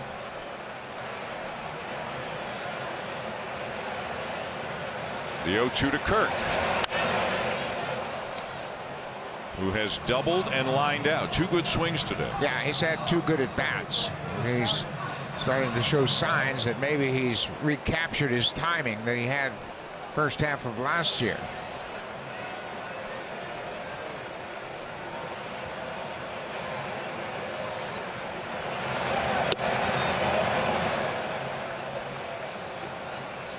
Perez continues to throw in the bullpen for the Orioles.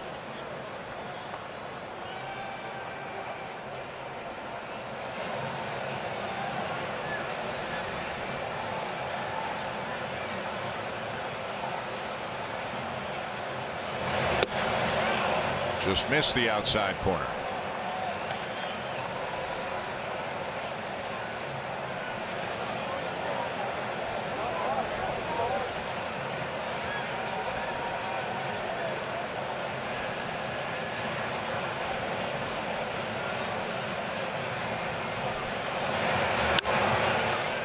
And this one looks like it'll find the seats.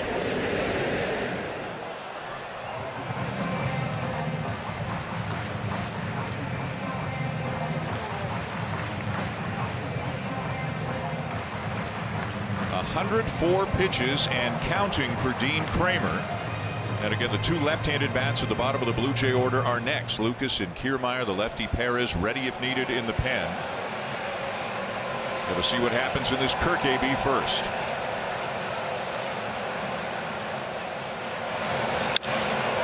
Base hit. Chapman had to make sure it got over the head of Ortiz, so he will stop at second. But another good at bat for Alejandro Kirk. Yeah, 3 good trips to the plate for Alejandro today. 2 hits, and here comes Brandon Hyde as we look at this nice swing by Kirk. He had a good at bat, spoiled some good pitches, and gets to that 2-seamer.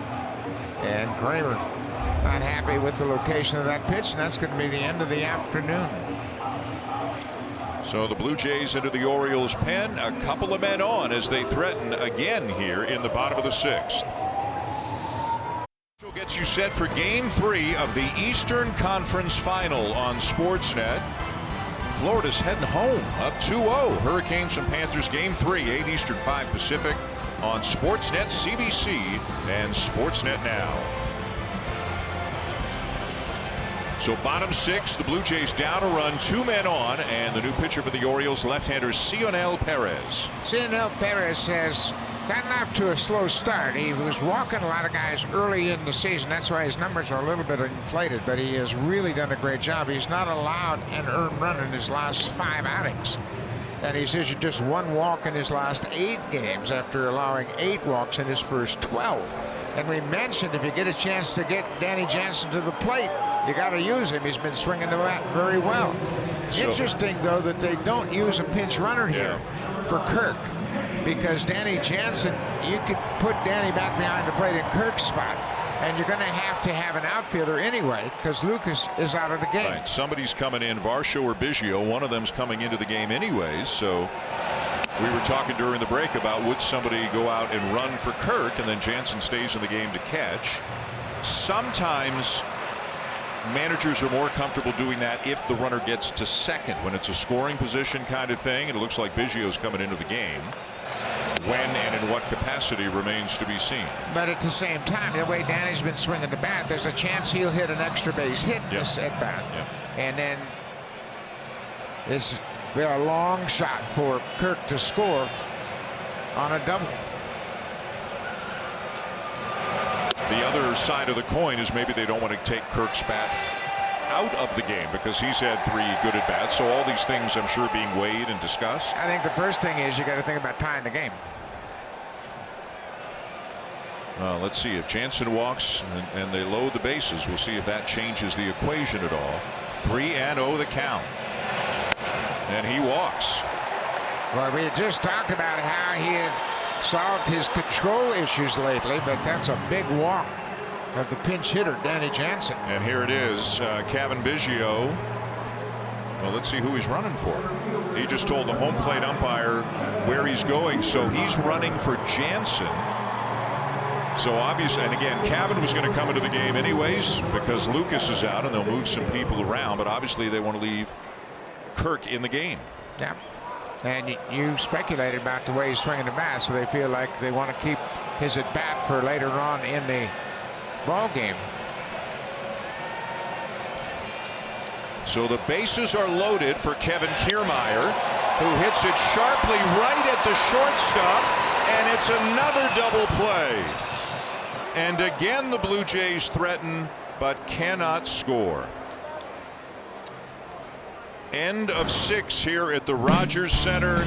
The Orioles get out again and still have the lead. Well, not only are the Panthers going strong in the Stanley Cup playoffs, how about the Heat in the NBA playoffs? They continue on Sportsnet tonight. Game 3 between the Celtics and the Heat, 8 Eastern, 5 Pacific on Sportsnet and Sportsnet Now. Changes. Cavan Biggio, as speculated, stays in the game at second base. Whit Merrifield moves out to left. And it's on to the top of the 7th. A 2-1 Baltimore lead. Kevin Gausman on the mound.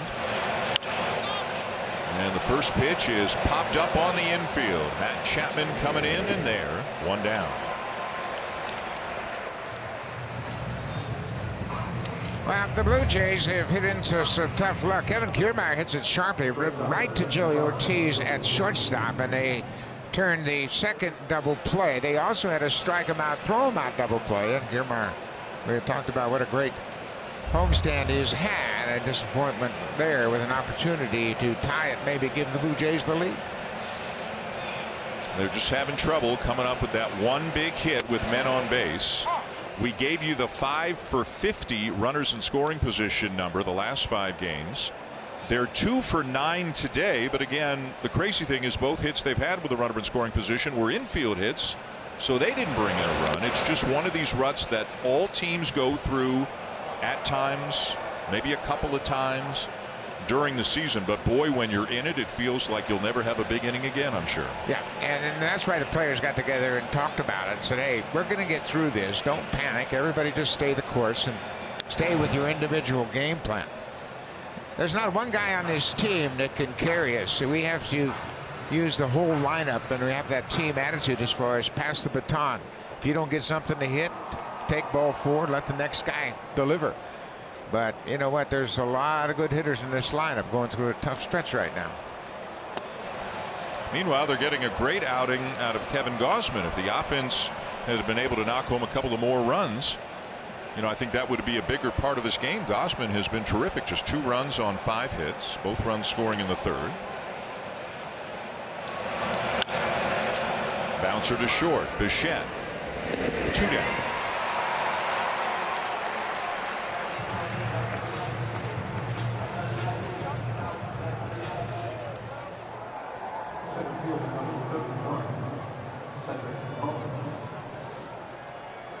And now back around to the top of the order. The 4th time he will face Cedric Mullins. And Mullins is 2 for 3 with a couple of singles, a stolen base, and a run scored.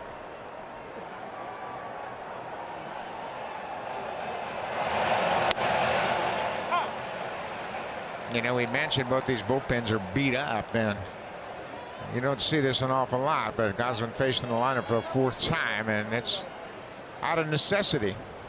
And he's been good. No reason to make a change. He's managed his pitch count after getting off to a fast start in that category. He had a couple real quick innings, helped by the defense, both in the 4th and in the 6th.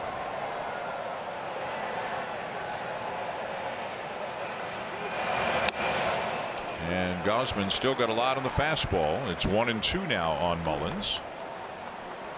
And Michael Givens, just activated off the IL, is up in the bullpen right now. Looks like he is getting ready for some duty in the bottom of the 7th.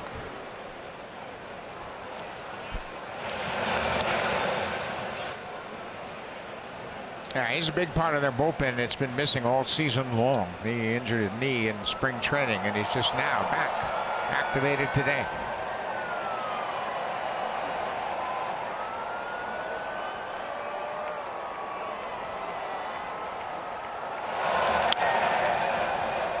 That is a base hit, a fair ball down the line, and Mullins, who's got terrific speed, easily into second.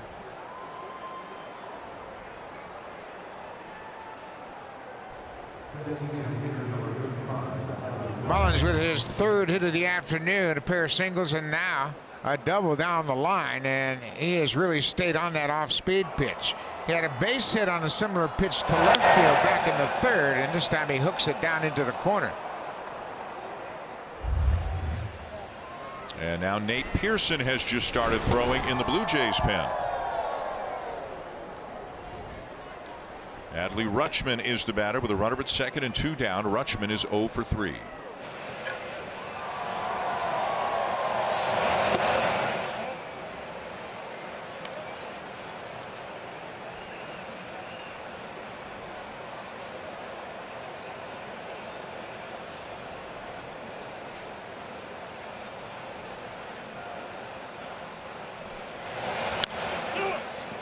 Up the first baseline, Gausman makes the play. Boy, he didn't get the tag on him, and he quickly and alertly found a lane to get it to Guerrero at first base in time. What a terrific play. We'll give Gausman a red star on that play because he swipes at the catcher as he goes by. He wants to get this ball before it rolls foul, swipes at him, and still has time to throw to Vladdy. What another nice defensive play by the Blue Jays. was talking about in the last half inning about the best way for the Blue Jays to get out of their offensive rut. I asked Springer exactly that yesterday, what the right mindset is. Remember, this is Springer's 10th MLB season, so he's been here before, and he preached exactly the staunch, steadfast approach that Buck was talking about. He said you just have to keep going. You just have to remember that it will turn. A lot of people will say that you need to do this or that. A lot of people will say that the lineup needs to be changed, all this stuff. At the end of the day, all you can do as a player is go have a good at bat and compete. Trust the results will turn. They will. Obviously, we have more than 110 games to go, and yes, there needs to be a sense of urgency, but never panic. Arden, thank you. They are having some good at-bats. They are putting the ball in play. They're just not getting that big hit in that big moment nearly as often as they would like. And here comes a guy, started his career as an Oriole, had some very good years, been with a bunch of teams since then, back with Baltimore this year, Michael Givens. Michael Givens is a veteran. He's got over 7 years of Major League service, and most recently he has pitched with the Mets and then the Cubs before that, Cincinnati and Colorado after leaving Baltimore. He left Baltimore mid-season in 2020, and he's a good one. He throws a lot of strikes. He's had good command, but this is his first appearance of the season. You know, here's the funny thing, too, about some of the situations the Blue Jays have been in. Springer is 2 for 3. By far the hardest hit ball of the day was the double play ball. I mean, he hit it really hard, but on the ground and right at the shortstop. He's got an infield hit, and then he had the one back in the first inning, then went up the middle. He didn't hit that one nearly as hard as the one he hit to the shortstop. You know, sometimes you get some good luck, like on the infield hit. Sometimes you get some bad luck. 3-1.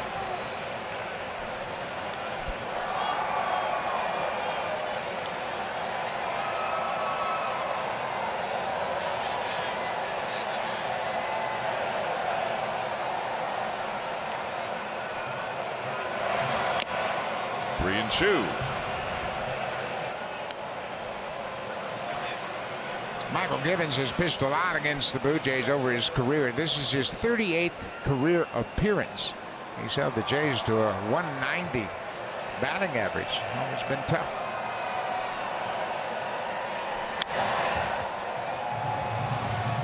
The Orioles as a team have a bullpen ERA just over 3 on the season, the third lowest in Major League Baseball.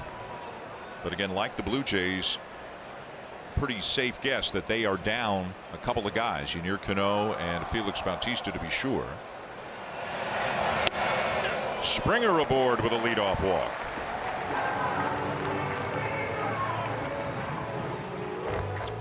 The MLB Ballpark app will complete your next visit to the ballpark. Buy and manage game tickets, redeem offers, access exclusive content, and much more. Download the MLB Ballpark app today.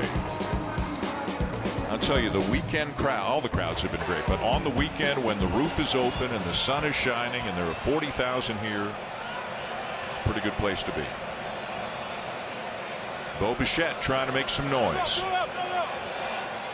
And a pitch clock violation on Givens, so that's ball 1. Remember, this is his first game of the season, so he's not used to pitching in a big league game with that pitch clock, and he gets caught. You see it flipped to 0. Dave Morales home, but umpire calls him for it.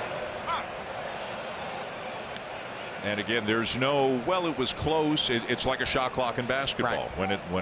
When it's 0, it's 0. And the umpires have a buzzer, and they get buzzed when that clock expires, and that's why he called time and assessed the ball.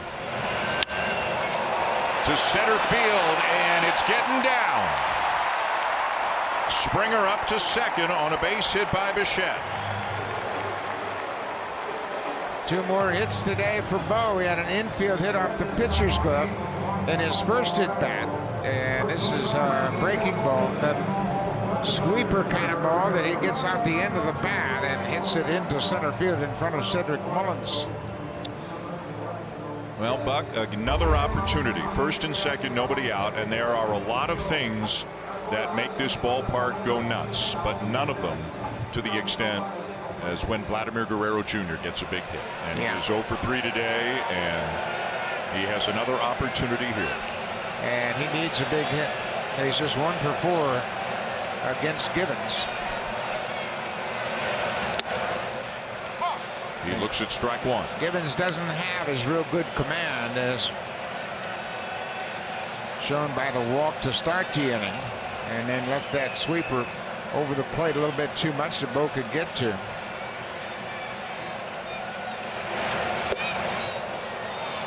And Vladdy's just a little bit in between right now. You can see he's chasing a little bit more than he normally does. And maybe like he knows he's supposed to be the guy, or certainly one of the guys, and maybe try to carry a bit too much of the load. But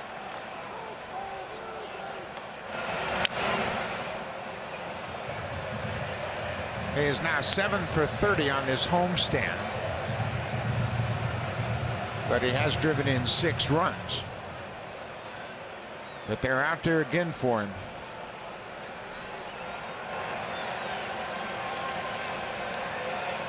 the 0-2 way outside.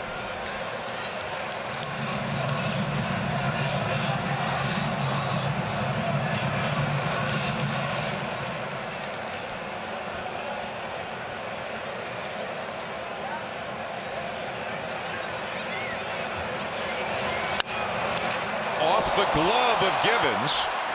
They'll get 1 out on the play as the runners advance. Yeah, he's upset because that could have been a double play as well. He knocked it down, but had he fielded it cleanly, he had a shot to go to second base. Watch the pitcher's reaction, the comebacker right there, and he has to flip to first, but he's upset he didn't turn that one into a double play. And that was tailor-made back to the pitcher.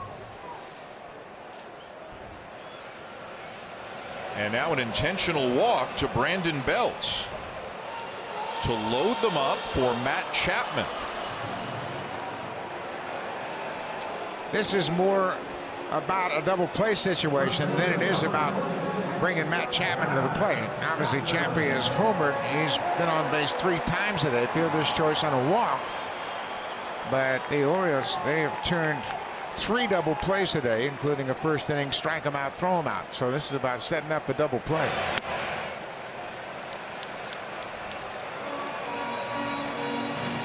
One thing that Chapman is really good at is not chasing. He is a patient guy. He's already walked here today, 1 career grand slam, as you can see. 1-1 the count. He's never had a hit against Michael Givens. He's 0 for 6.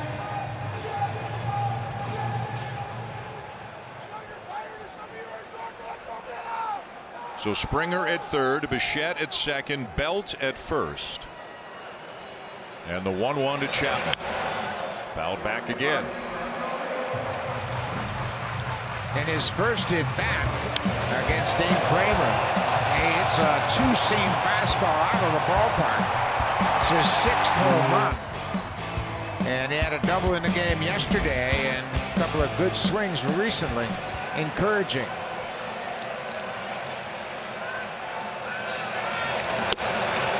Off the corner, 2-2.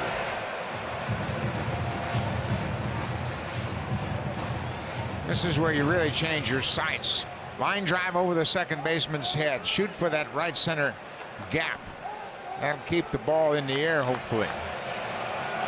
Fly ball to left. It's in the yard, but it will be deep enough. The catch made by Hayes. The throw comes into third. Springer scores, and the sac fly ties it. Chapman got both RBIs today, and he had a good at bat. He got a pitch up in the zone, something a drive to the outfield. Springer walked to start the inning, and he comes in with the tying run.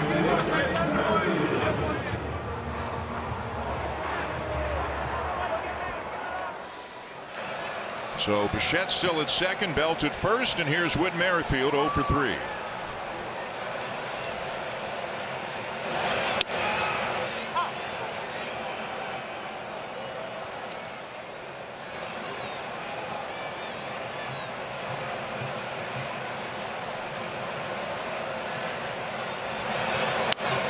The Orioles coming into this inning were 20-2 when leading after 6 innings.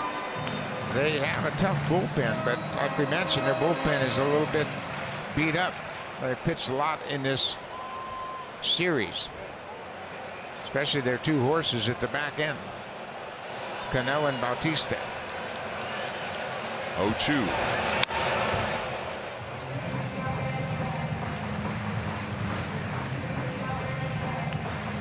Looks like Gausman's still in the game, Buck. Pearson sat down. Looks like Gausman's coming back out.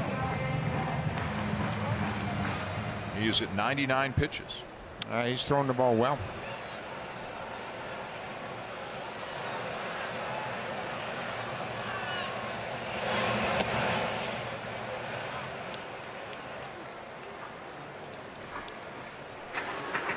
In the Baltimore pen, left-hander Danny Coulombe and right-hander Austin Voth.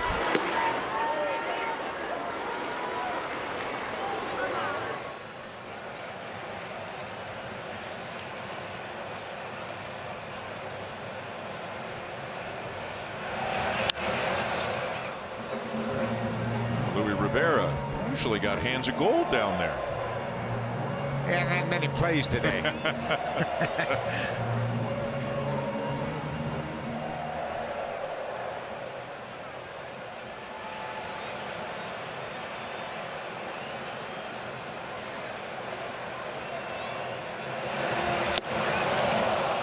And Merrifield goes after one off the outside corner to strike out. The inning is over. It is now a 2-2 game.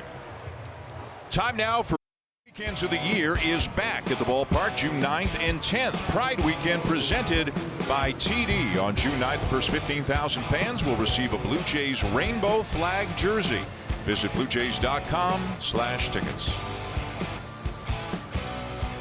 Another tight ball game here today. Tied at 2 going to the top of the 8th, and Kevin Gausman is back on the mound. 7 innings, 2 runs, and about to throw pitch number 100 on the afternoon. Anthony Santander takes a strike on the outside corner.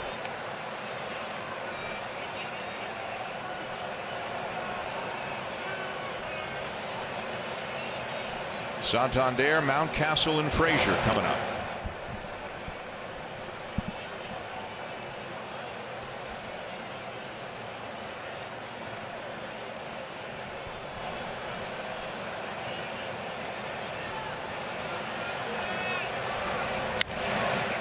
Fouled off the end of the bat. And second time Nate Pearson is up, Buck. Yeah, he'll get ready to come into the game when he's needed. It won't take him long to get loose now.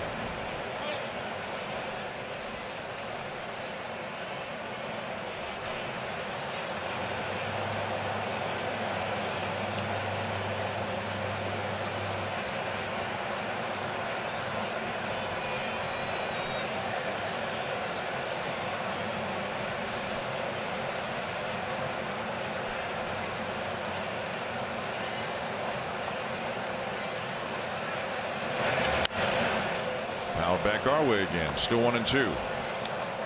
Now, Gausman has now thrown 103 pitches. His career high was back in 2016 when they didn't count pitches as closely as they do now. He threw 120 pitches against the Red Sox in Fenway Park back in 2016. Good splitter there. Swung on and missed. 1 down. Only the 4th strikeout for Gausman today, and this one has good action. You can see the ball just disappears. Santander's out in front of it, and Gausman has used his fastball a lot more. Arden Zwelling talked about that earlier in the game, how he's had a good fastball and he's used it very effectively all afternoon.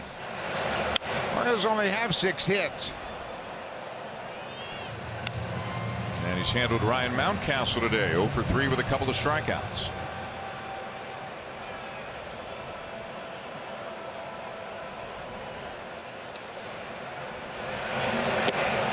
Good splitter. 0-2. Yeah, Mountcastle got a steady diet of heaters early in the game, and now he's gone to the splitter. He knows how to pitch. This is a tough lineup. And he's neutralized him.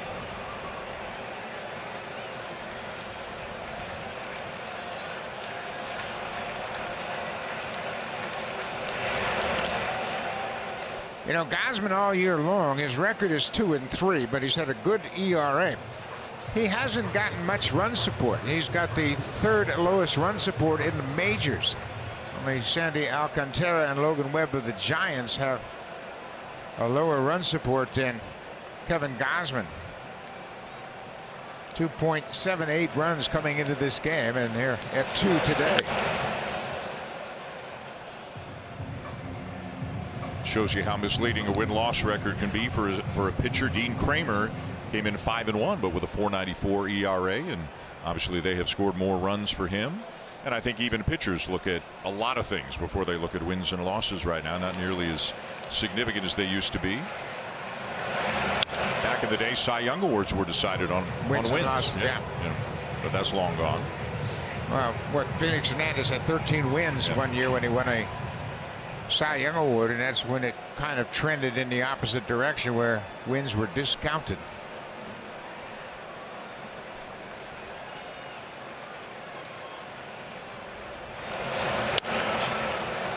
To right field, and the catch is made by Springer. I wouldn't be surprised if he said that one was knuckling a bit on the way out. Yeah, and I don't know if he picked it up immediately off the bat because he's a little late reacting to it. But he gets it, and he makes the catch. And you can see he comes in, and maybe it was knuckling the way he went after it at the end. But I think he had a little tough time picking it up off the bat immediately. So 2 down, and Gausman at 110 pitches will stay to face Adam Frazier.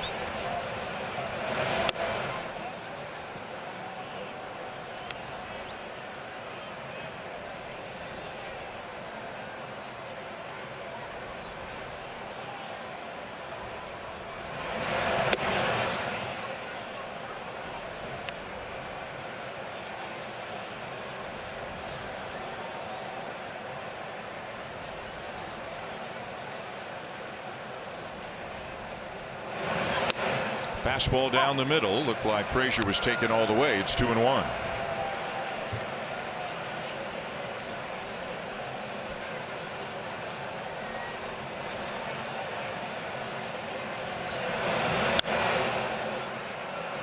Easily his highest total of the season. It was 108. He's at 114 now.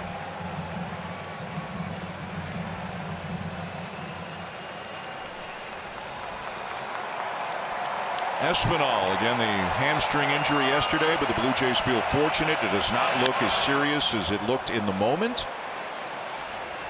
Fly ball to left, and that'll do it. 3 up, 3 down in the top of the 8th. What a day's work for Kevin Gausman. Can the Blue Jays take the lead here in the bottom of the 8th? Just a few minutes over on Sportsnet 360 and also on Sportsnet Now. Some WNBA action. The Chicago Sky taking on the Phoenix Mercury moments from now.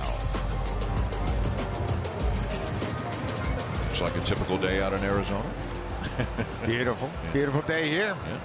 2-2 going to the bottom of the 8th, and Brandon Hyde back to the bullpen again for left-hander Danny Coulomb. And Danny Coulomb, he's 33 years old, originally drafted by the Dodgers, and he went to Texas Tech, was drafted by the Dodgers a second time after college. Started his big league career in 2014 with LA. Has pitched for Oakland, Minnesota, and now Baltimore. 4 years in Oakland, 3 years in Minnesota, a couple of years with the Dodgers, and this is his first season with the Orioles. And he gets the bottom third of the Blue Jay lineup. Alejandro Kirk, Kevin Biggio, and Kevin Kiermaier. And this is why Kirk stayed in the game, so he'd get this extra at bat. Swinging the bat well today. Got fooled there, and it's 0-2. We speculated that maybe they were going to use a pinch runner for Kirk when he reached base back in the 6th, but they chose to pinch run for Danny Jansen and leave Kirk on the bases so he would have an extra at bat in this game. Ooh, that got James McCann. Might have gotten him on the right arm, yeah. You could hear that one hit the flash of his arm. Big curveball hits in front of home plate, bounces up and hits the catcher right on the biceps.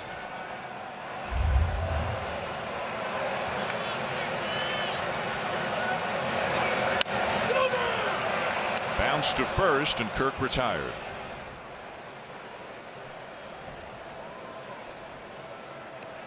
Dalton Varsho moving around in the dugout. Remember, not in the starting lineup today, so he could be in play for something or other depending on how things go. He would be the last remaining bench player, assuming that Santiago Espinal is not available today.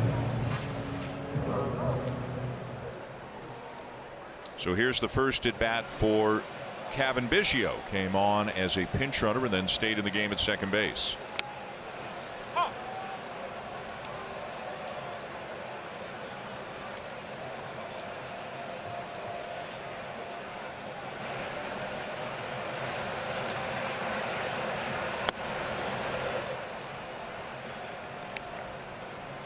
Blue Jays with 10 hits on the day. It's a 2-2 tie in the bottom of the 8th.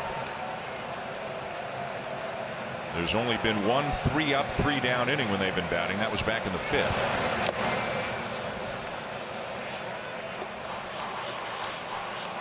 That's really kind of interesting because that was Bichette, Guerrero, and Belt made of the order for the Blue Jays, and they went down in order.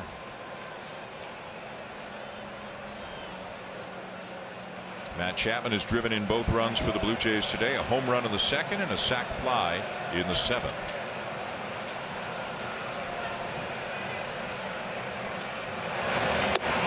Three balls and a strike on Biggio.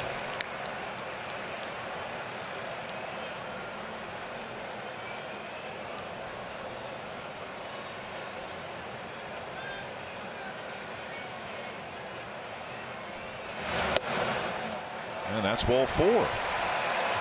And we should mention this, you know, Biggio has not been playing a lot, but he walked 3 times in his first 3 games of the season and has not walked since. It's hard to believe that's the first time Cavan Biggio has walked since April the 3rd, and again hasn't played a ton. But the Blue Jays with another base runner. Here is Kevin Kiermaier, 1 for 3. Runners going. And Biggio stole it, but then slid right over the bag and gets tagged out. Well, we saw Springer early in this ball game back in the first inning do a similar thing, but this time Cavan couldn't hold on to second base. He gets a great jump off Coulomb and steals it. The throw is late, but you can see he never really stopped his momentum. He just continued to slide all the way across. He's got that sliding mitt on, and it's difficult to grab onto the base to hold on. He had a lot of momentum when he went into his head first slide, and he's going to slide right past the base. And then he's tagged out. Just can't grab on with that sliding mitt.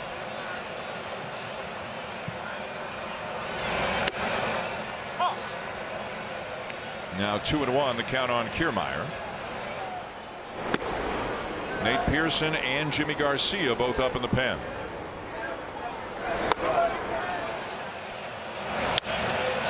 Down to third. And that's that in the bottom of the 8th. So it's on to top 9 here in what is still a 2-2 tie. On Street Bridge just on the northeast side of the ballpark, and saw some chalkwork, some artwork of Jose Barrios. Well, the artist has added one to her collection. You were a right-handed batter, but other than that, it's spectacular. That's a pretty good rent. That's got 1982 Buck Martinez written all over it, doesn't it? Yeah, we were not going to say anything to her. But good job, man. That's the chump chick that's putting these murals out on the bridge. What an outing for Kevin Gausman. He continues to be plagued by the lack of run support, but what a terrific outing. Much needed as well. It goes 8 innings, 2 runs on 6 hits, walked 2 and struck out 4.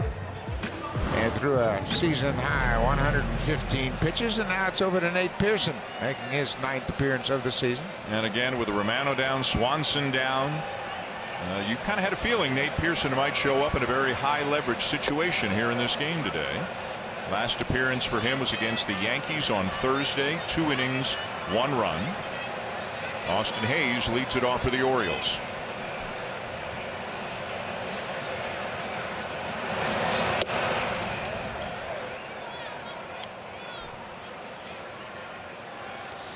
Kevin Gausman talking over his afternoon with Chris Bassett and Alek Manoah. There are not many trios where Kevin Gausman looks like the short guy, but Kevin's about 6'3". Oh boy, high drive left center.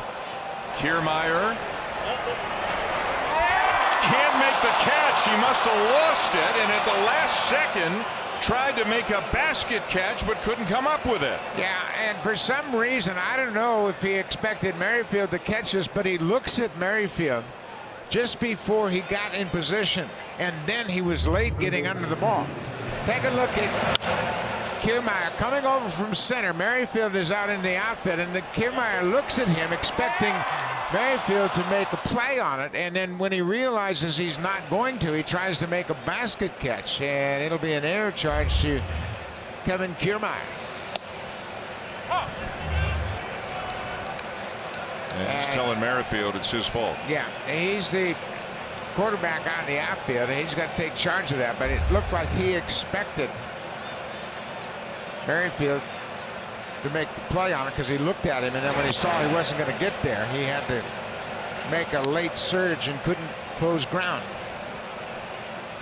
So the go-ahead run is at second base with nobody out here in the top of the ninth, in about as unlikely a manner as you could ever imagine.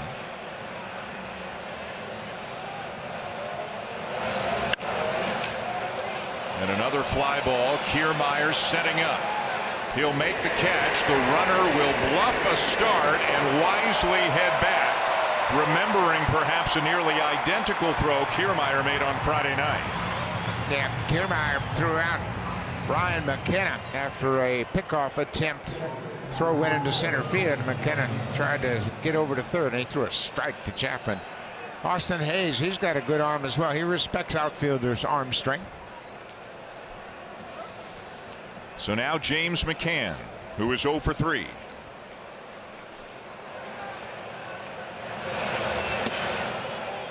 And Pearson just misses on a curveball, ball 1.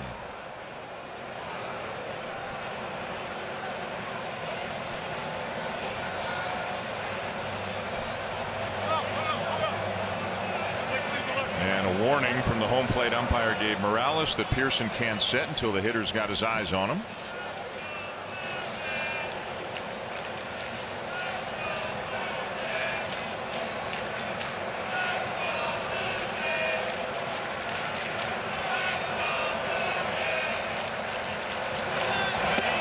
Another curve and a swing and a miss.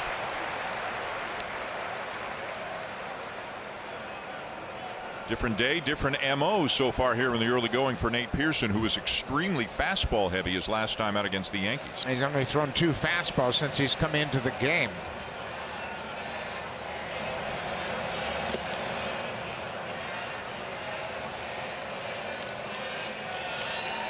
Anthony Volpe had a 3-2 fastball off Pearson in his second inning of work against the Yankees for a home run.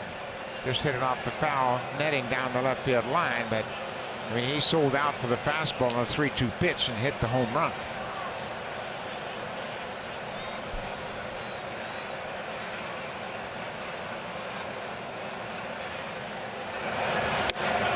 Went around 2-2. I think McCann keeps expecting at some point he's going to get a fastball, but he hasn't gotten one yet.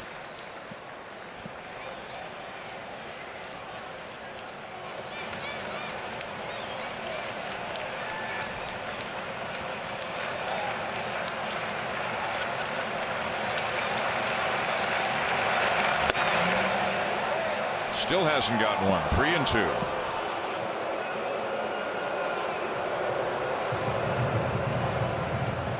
Joey Ortiz on deck, and not for long actually. He is now heading back to the dugout.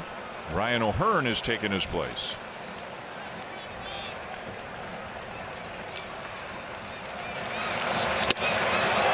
Strike 3 called. McCann's thought it was outside. And telling Gabe Morales just that, but Pearson gets the call. 2 down. 98 on the corner for Nate Pearson, and that results in a strikeout. And you can see it catches the outside corner. McCann thought it was off the plate. It looked like it caught a piece of the outside edge, so the Blue Jays will take it, of course. And Joey Ortiz was the scheduled batter, so you can see there's a mound meeting going on as Ryan O'Hearn has come off the bench. And O'Hearn, of course, hit the 3-run home run in the 8th inning off of Jordan Romano. That tied the game at 5-5 at that time. It was his first 3-hit game of the season. He had a single in the 2nd and 7th. His first 3-hit game as an Oriole.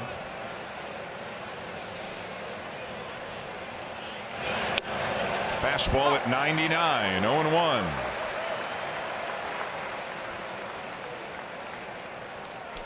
O'Hearn hit a slider breaking down and in off of Romano in yesterday's game.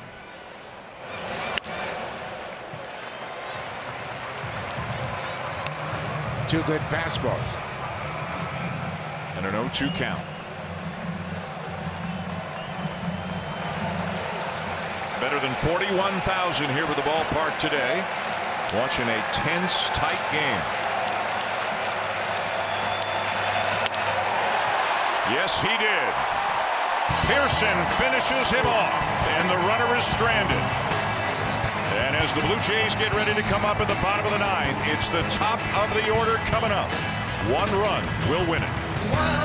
One giveaway comes your way on May the 31st, when the first 15,000 fans in the ballpark will receive a Bo Bichette white replica jersey and a replica headband. Go to BlueJays.com/tickets to get yours. Bottom of the 9th inning in front of 41,000, tied at 2, and the Blue Jays have the top of the order coming up, and Springer, Bichette, and Guerrero, as Brandon Hyde has gone to his bullpen again. Right-hander Austin Voth is now into the game. Yeah, Voth is a right-hander that throws fastball about 93. He'll use a curveball occasionally. He throws that slider and the sweeper. Just his 17th appearance of the season, as we're in another tie situation. Jorge Mateo is now in the game at short for the Orioles. And here we go. Springer up first, 2 for 3 with a walk. And ball 1 outside. Springer walked and scored back in the 7th. That was off Michael Givens.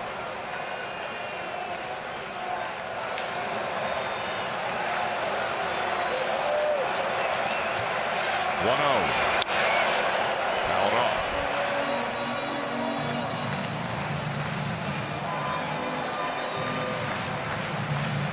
Fastball, curveball, slider, and that looked like the cutter there at 90.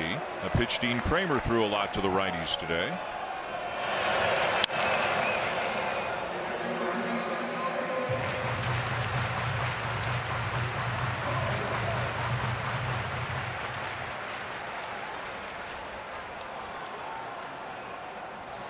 Everybody up on the top step, hoping for a chance to celebrate out on the field.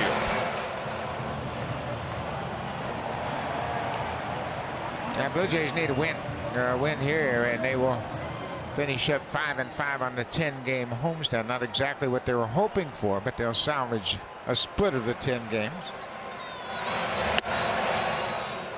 Outside, 2-2, and McCann, you could see, framed it for a while, hoping to get a call.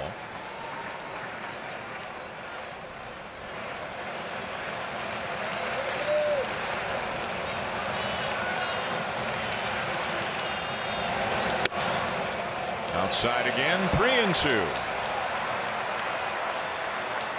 Bo Bichette next.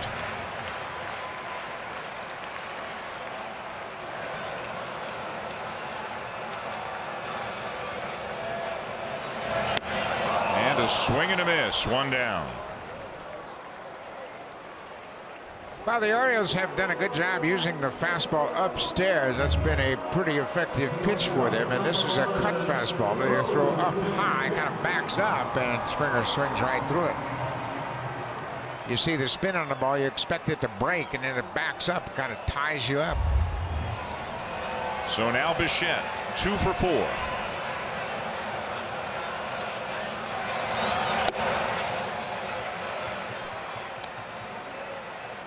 Both singles, one in the first, one in the seventh.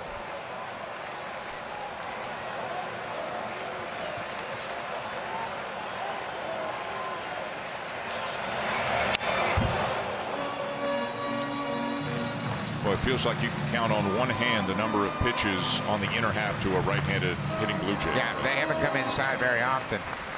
Kramer threw a few pitches inside, but more up than in.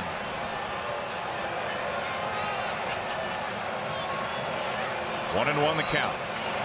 That one was inner half, not where he wanted it. And look at how how Bo uncoiled and tried to hit it a mile because he saw one right in his happy zone. Yeah, that was a mistake that Bo got away with. Look at the big swing as Bo saw that breaking ball up and really turned the bat loose.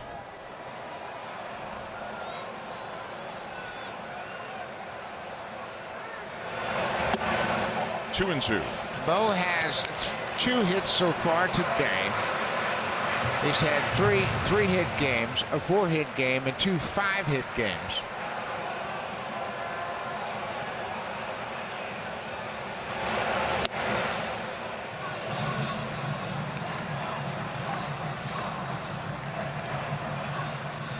Vladdy next.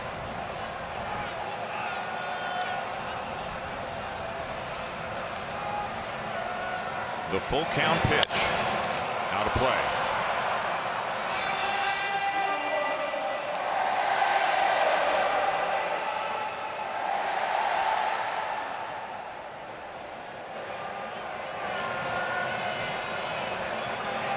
Three-two again. Out of play again.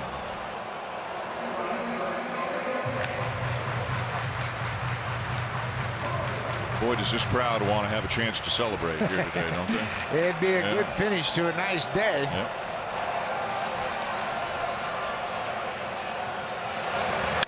Up the middle and through. A base hit for Bichette.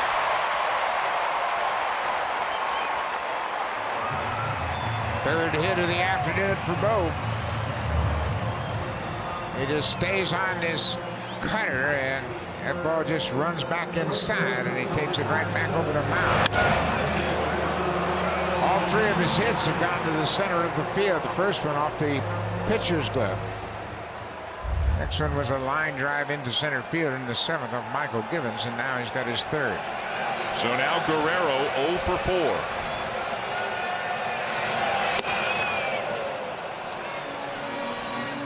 He's gotten pretty big with his swings, and obviously he wants to do something. A couple of strikeouts, a couple of ground outs. Grounded out to 3rd, grounded out to 1st.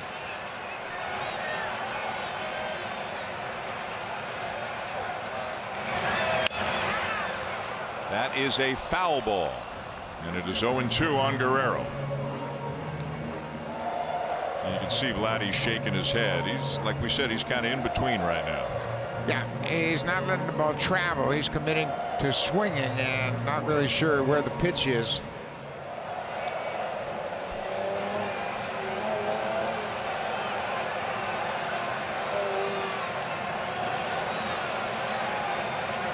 Bichette the lead. And a swing and a miss as Guerrero strikes out for the 3rd time today. They have pitched the Blue Jays all afternoon away. The right-handed hitters have seen an awful lot of pitches away. And that pitch was up and out over the plate, and Vladdy just kind of waved at it. He's had a tough day. So it's Brandon Belt. 1 for 3 with a walk. The 1 a double.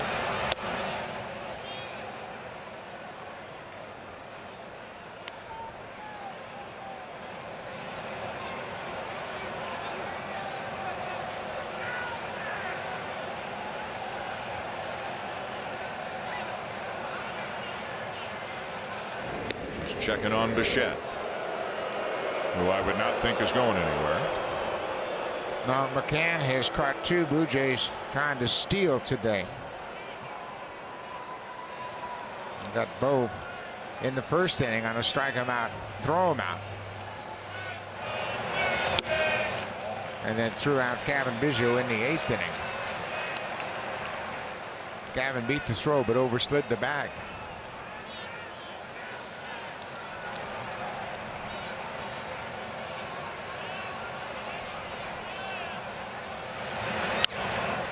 Fouled back, 2-1.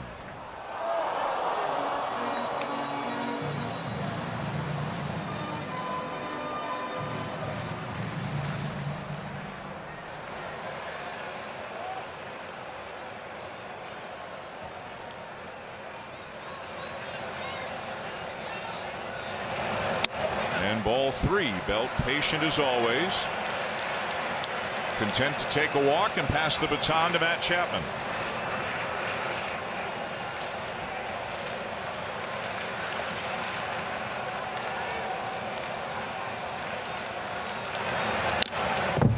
Full count. So now Bichette will be on the move.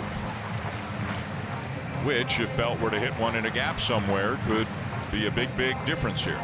Well, and two, the outfielders are playing deep, so they hope to cut off any extra base hit to keep Bo from scoring.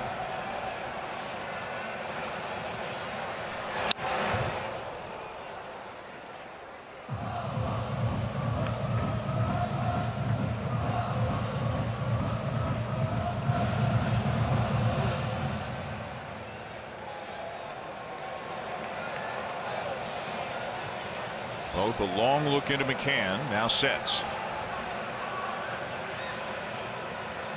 There goes Bichette again, and it's hit high in the air to right center field. Santander is there, and again the Orioles and the Blue Jays are off to extra innings.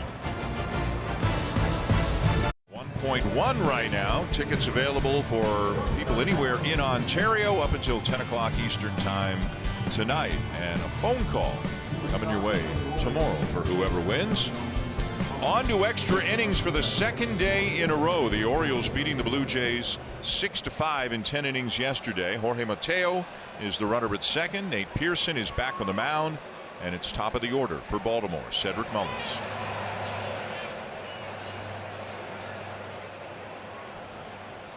Blue Jays, just in case they were going to be aggressive right out of the chute, they put a pickoff play on. You can see where Matt Chapman is, trying to keep an eye on the hitter and the runner.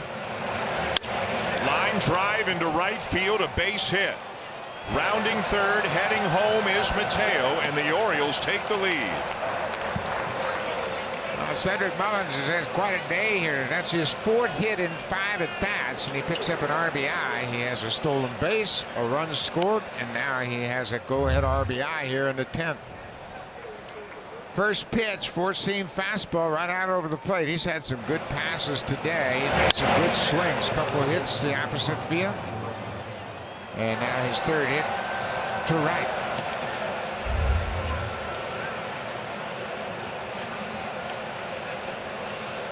And a threat to run. Orioles up a run. The batter is Adley Rutschman, who is 0 for 4.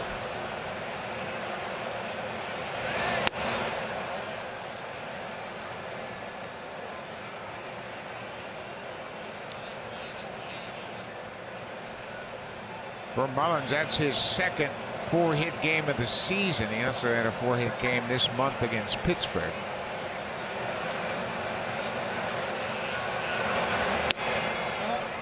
(2-0) on Rutschman.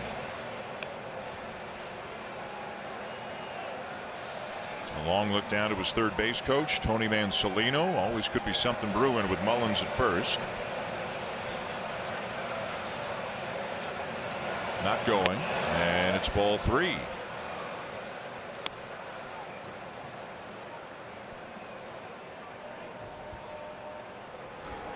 Jimmy Garcia looking on as he throws out in the bullpen.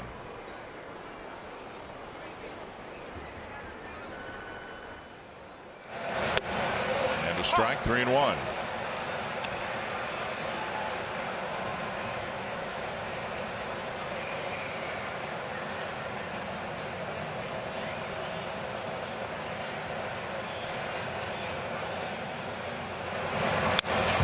Foul back. Look at that cut. 3-2. Yeah, he knew he was going to get a fastball, and he hit a mighty cut, but still couldn't square it up. Fastball was 96, and that's the kind of swing you're supposed to take when you have the count in your favor.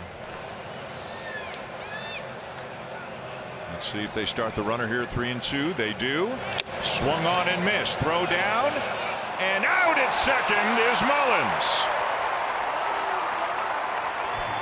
First time he's been caught all season long. He had a stolen base earlier in this game. He was 13 for 13 before Alejandro Kirk threw him out. In fact, the Orioles are going to ask for the review. Good tag by Bo. He tagged high. Kirk with a strong throw. Watch the tag. Boom. He's out. Good tag by Bo. He took the throw and then went into the baseline and met the runner before Mullins could get to the base.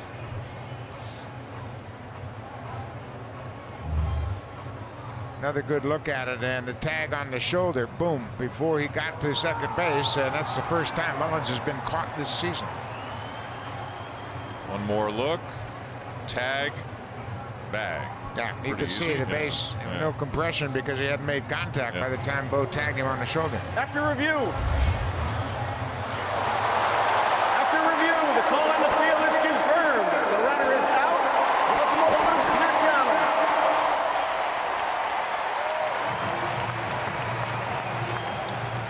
Big play, 2 down and the base is empty, and the batter is Anthony Santander.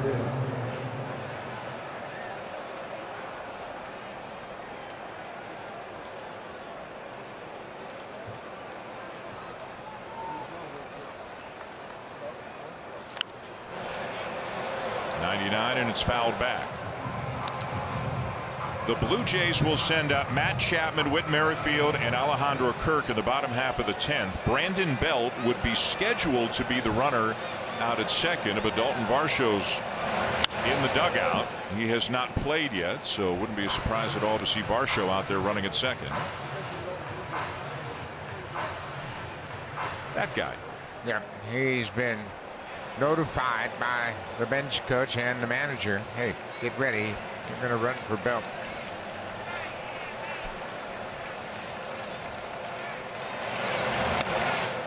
Curveball taken low.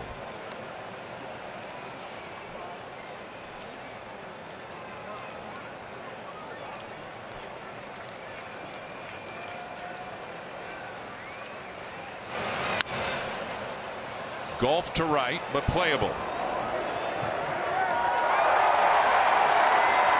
So the Orioles get one.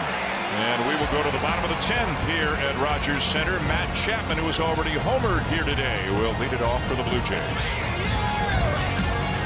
American League East Division game. The Blue Jays are down 3-2. They about hit the Orioles, but have left a lot of men on base. They gave up one in the top of the 10th. Got a runner at second to start the bottom half. Can they find a way to at least tie it, maybe win it here? Well, yeah, it's been a tough day. Kevin Gausman gave him a terrific outing over 8 innings. He threw 115 pitches. His ERA now down to 3.14.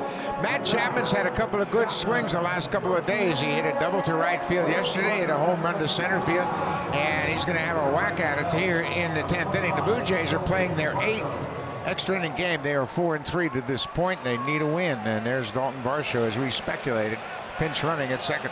So good speed, very good base runner out at second. Matt Chapman leads it off.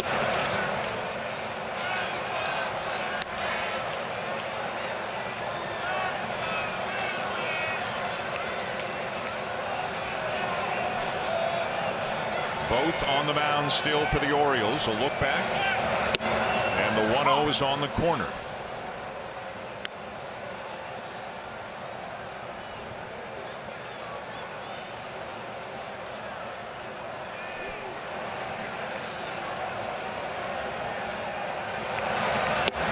And a fastball that he gets by Chapman, 1-2.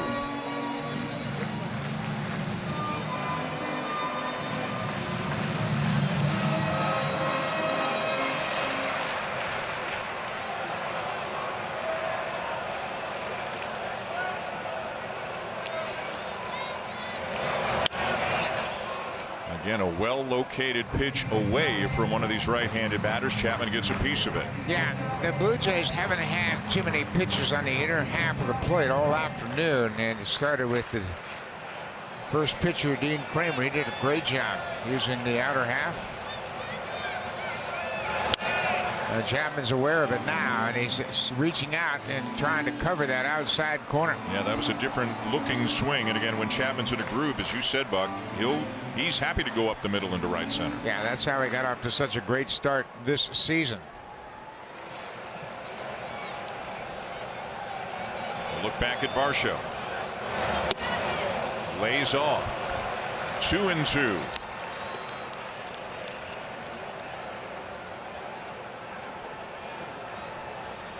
The Orioles trying to sweep here in Toronto. The Blue Jays, if they can win, finish the homestand 5-5. And a strikeout as Voth gets Chapman. Stayed away, and Chapman strikes out. He's going to cut this ball on the outside part of the plate, and Chapman just swings right through it. Didn't move an awful lot, but he located it very effectively on the outer part of the plate. And now a meeting on the mound as Whit Merrifield comes up. Maybe just buying a little time, although it looks like Mike Baumann is ready if needed. It's an interesting conversation. That was Hyde going out with a message. Yeah, we saw Hyde make a trip to the mound yesterday in a similar situation with Varsho at the plate, where it looked like he wanted to make sure that they had a game plan for Varsho, and I'm sure the same is the case with Merrifield here.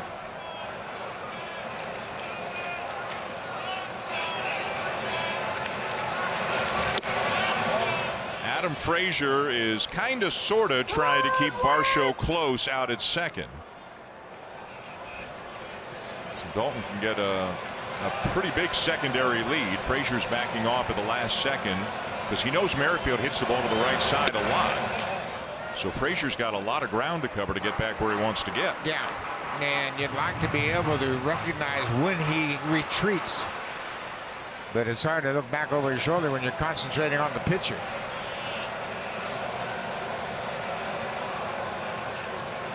Ooh, good cut. Boy, he got a good pitch to hit right over the heart of the plate and fouled it straight back.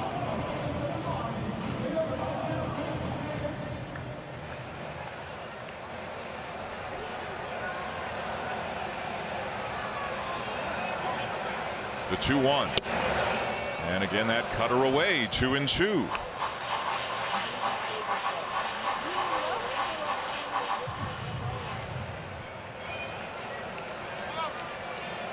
And a timeout taken by Merrifield. Alejandro Kirk is on deck.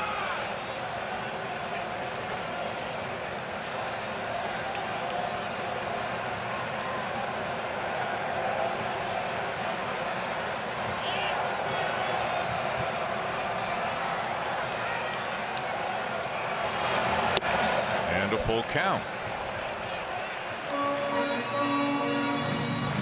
Kirk's had some good at-bats today. He's got a couple of hits, including a double. Let's see what Merrifield can do first.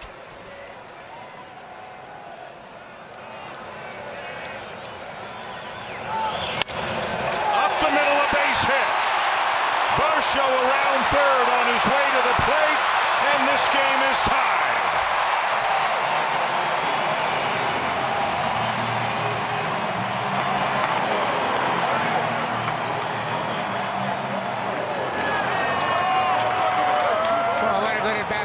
Merrifield. He stayed away from him. Both kept everything away. It's another cutter, but this one doesn't have any movement at all. It becomes a mediocre fastball and takes it right back up the middle. And good speed at second as Varsho makes a great turn around third, and he scores without a throw. 17th RBI for Merrifield, and a big one for the Blue Jays. And a pitching change in what is now a tie game once again. Here in the bottom of the 10th, they got a runner at first with one out, and in from the Orioles pen for the second day in a row is right-hander Mike Baumann. Baumann threw 21 pitches in 2/3 of an inning in yesterday's game. He was charged with 2 runs on 2 hits, walked a batter, and struck out 2. And he is in here in a tough situation. 3-3 game, bottom of the 10th inning. Good speed at first base and Whit Merrifield. Whit has 13 steals and 14 attempts, and Baumann has given up 5 stolen bases in 20 games, and they have not caught a base stealer while he's on the mound. So look for Merrifield to get a big lead here early, and he's way out there. He wants to draw a throw.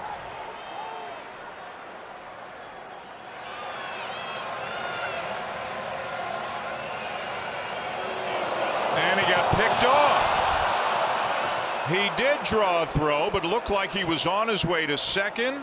Looks like he might be shaken up too after he gets picked off. Yeah, he's moving. You see, he took a little bit of a jab step towards second, and Mountcastle tags him out. He never got back to the base. Looked like he was a little bit short when he landed. The Blue Jays are going to have a look at it. And you can see he came down on his hand before he tagged him on the elbow before he got to the base. It looked like he may have turned his wrist, his left wrist. And he was definitely going. Yeah.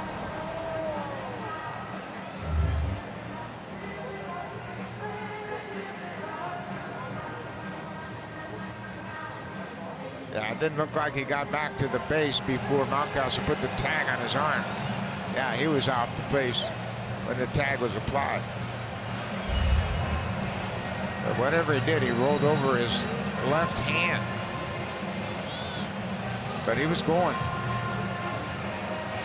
Bauman picked a good time to throw over there, yeah, I'm sure. Maybe they did not anticipate a throw over, yeah, right? So. After review, the call on the field is confirmed. Runner is out. Toronto loses their challenge. So the Blue Jays lose the base runner, and now there are 2 outs and nobody on for Kirk.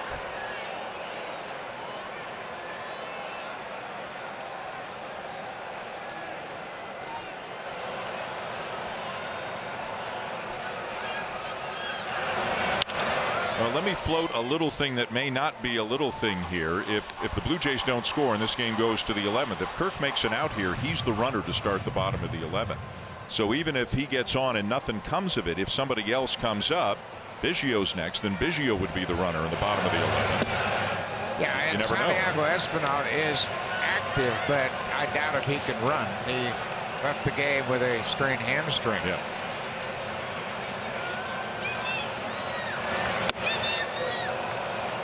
One and 2. Espinal has not been put on the IL, but I don't think he can run. Kirk will use his timeout.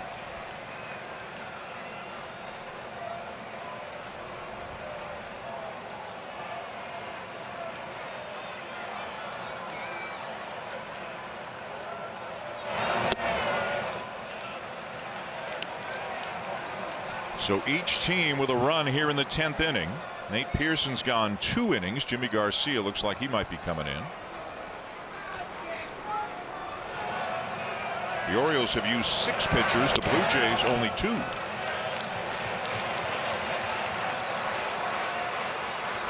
Thanks to 8 innings from Kevin Gausman today.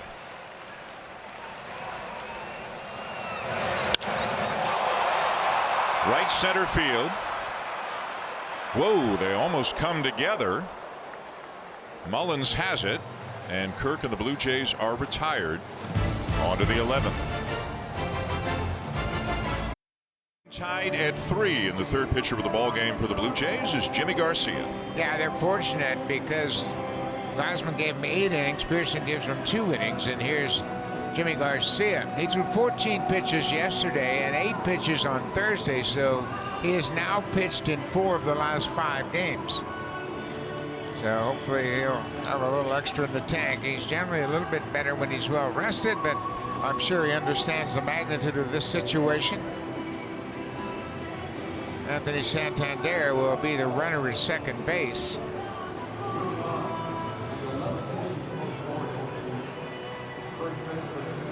So each team a run in the 10th, on to the 11th. Santander out at second, as Buck said, and Ryan Mountcastle 0 for 4 is going to lead it off. Oh, I'm sorry, Ryan McKenna. Our bad. McKenna had come in defensively for Santander. That's right. Yep. So he is out there, a much faster runner. And a swing and a foul back by Mountcastle.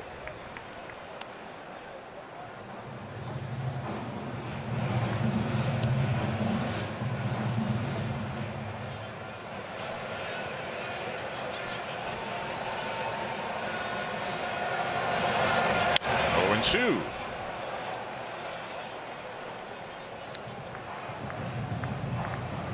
Tough day for Mountcastle. He's been a very productive hitter for them. 34 ribbies. But he's gone 0 for 4 with a couple of punch outs. And he got him. Boy, that is a big first out without that runner advancing. Boy, they have challenged him upstairs with the fastball, and he has struck out 3 times on that high heater. He's now struck out exactly 50 times during this season. Not out of the woods just yet. Adam Frazier. All right, Buck. Yusei Kikuchi, who is a terrific athlete, is trying on a sliding glove and pretending he's running. Alejandro Kirk is going to be the runner out at second to begin the bottom of the 11th. They don't have any other choices in terms of position players because Espinal's unable to go. Are they considering running Kikuchi for Kirk, and then if the game continued, Varsho would go catch, Right. and Kikuchi would play the outfield? And the Blue Jays would lose their DH. Varsho came running for Belt. Right. I mean, you got to do what you got to do, yeah. but we're getting into some unusual territory right now. But they're going to try to find any way to win a game if they can. You got to be creative. A base hit through the left side, but the runner had to make sure it got through, so McKenna will stop at third. And you're correct, Varsho was in the DH spot. Not, Right. yeah, so he would go catch. They would lose the DH if Kikuchi ran for Kirk. Let's see what Arden knows down on the field. I will fully cop to falling for this ruse, if that is what it is, but it does look like Yusei Kikuchi is getting ready to run. He's got the oven mitt on. What tipped me off was Alek Manoah and Chris Bassett overhearing him being told to run and cracking up. You see them on the right, and then there is Kikuchi getting ready, asking for the helmet. This has been going on for some time, so it is either an elaborate ruse or we're about to see Yusei Kikuchi running he's at gonna second run. base. Yeah, I don't see He's what. got spikes on. Yeah. I noticed that when he came up, and pitchers don't normally wear spikes unless they're pitching. Good catch by Arden down there. Here's your helmet. So this is interesting. Yeah. The most important thing right now is to keep it tied.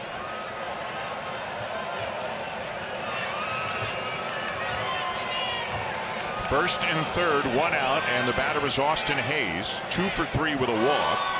Incidentally, the Kiermaier error was changed sometime later to a double for Hayes. Interesting defensive alignment here. The left side of the infield is playing in. Cavan has to stay behind the base in case there's a double play ball hit to the left side. If you're in front of the base, it's difficult to go back. Double play will get him out of the inning. And Squibber foul, 1-1.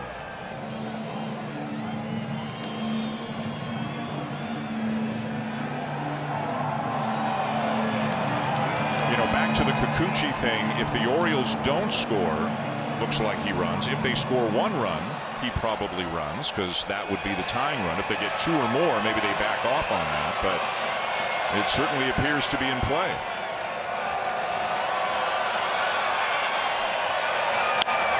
And this one's going to drop into center for a base hit.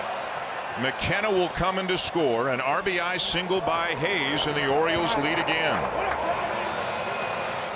Yeah, it is so difficult with that runner placed at second to keep the opposing team from scoring, especially in the middle of the order.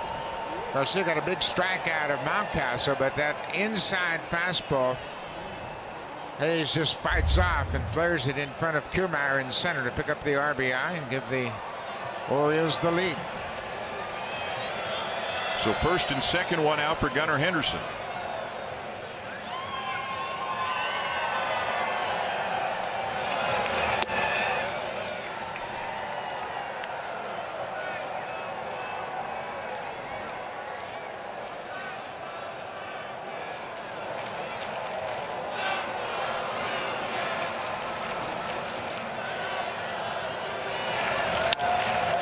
And another shot into center field. Stopping at third on the play will be Frazier. Had to make sure it got through, and now the bases are loaded. Well, I had to make sure it wasn't a line drive caught, and you see the ball come off the bat. You're not sure how it's going to stay in the air, how long, and watch the second base runner. He breaks back toward second base just in case it's a line drive that's caught, and he can only move up to third. So, again, the bases are loaded now. And now Anthony Bass is up in the bullpen. Remember, we mentioned Garcia is pitching in his 4th game in the last 5 days. And now Taron Vavra is going to bat for James McCann, the catcher. So Brandon Hyde, they're going to lose their DH because Rutschman will go behind the plate, but he's kind of looking for that. That's exactly why you bring Vavra into the game. A line drive into center, and 2 more runs will score.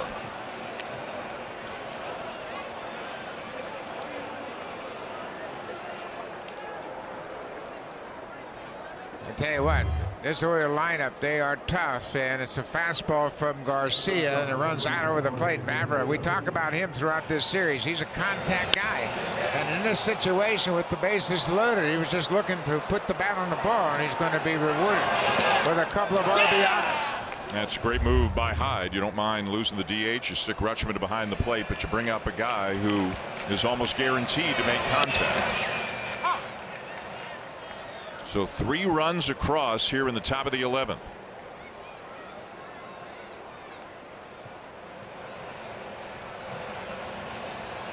On 4 consecutive hits.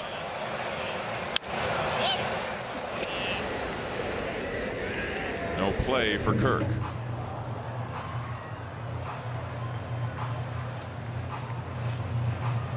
Yeah, when you look at the bullpen, we talked about the bullpen at the start of the day. How they had used so many pitchers in yesterday's game, including Garcia, Meza, Richards. Romano threw 32 pitches, and Swanson pitched back-to-back games and pitched 16 pitches yesterday. Fly ball right center. Kiermaier makes the catch, and Henderson will tag and come to third. Vavra stays at first, 2 down.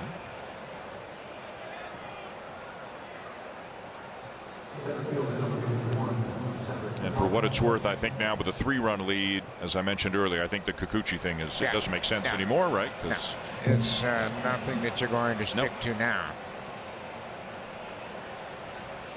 Blue Jays got to figure out a way to get Cedric Mullins out. 4 for 5, 3 singles and a double. His RBI single gave him their run in the 10th inning.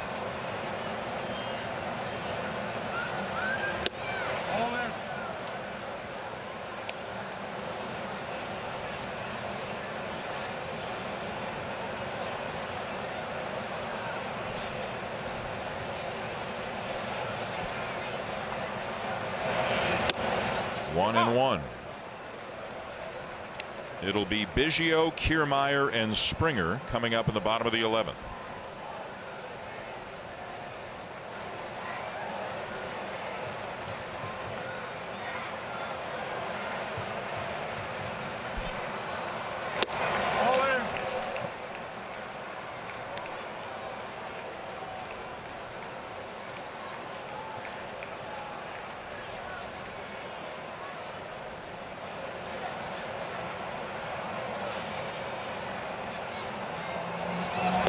It's a homestand that started off great. Seems like a long time ago now, but they swept Atlanta to begin this homestand. But if they lose this one, it'll be 6 losses in 7 games to teams within their own division.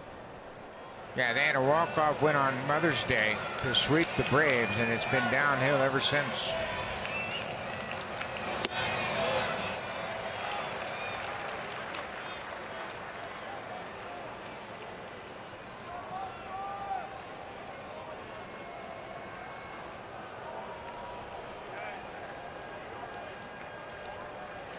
Runner from first will be on the move. And a high fly ball down the right field line. Springer's over for a look, but it is foul.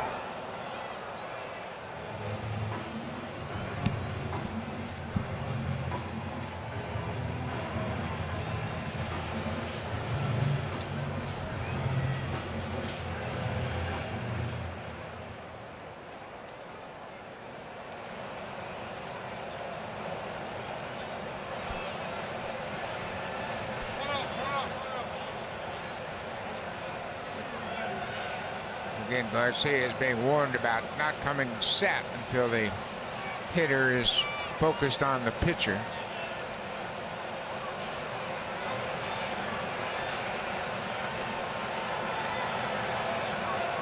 3-2 again. Driven to right center field, and this will get to the fence. And 2 more runs will come in to score on the 5th hit of the game for Cedric Mullins, and it is 8-3. That's his 3rd 5-hit game of his career. He had 2 5-for-5 games back in 2021, and he's had quite the day here. Unfortunately for the Blue Jays, their bullpen was kind of thin when we started, and as I said, Jimmy Garcia has pitched a lot lately, and he had a rough inning. Days ago, the Blue Jays were entering arguably the toughest stretch of schedule they would have all season, and it's not getting any easier. 4 down at the Trop, then 3 into Minnesota, come back home for Milwaukee, go to the Mets, and then Houston and Minnesota coming here to Toronto. So they got to turn it around soon, and they got to turn it around against good teams. Absolutely, and the Tampa Bay Rays playing at home are as good as anybody. Anthony Bass will try to close things out here with Mullins at second base and Adley Rutschman. Rutschman has gone 0 for 5, and they're going to put him on. A 5-run 11th inning for the Orioles. Now Ryan McKenna will come up.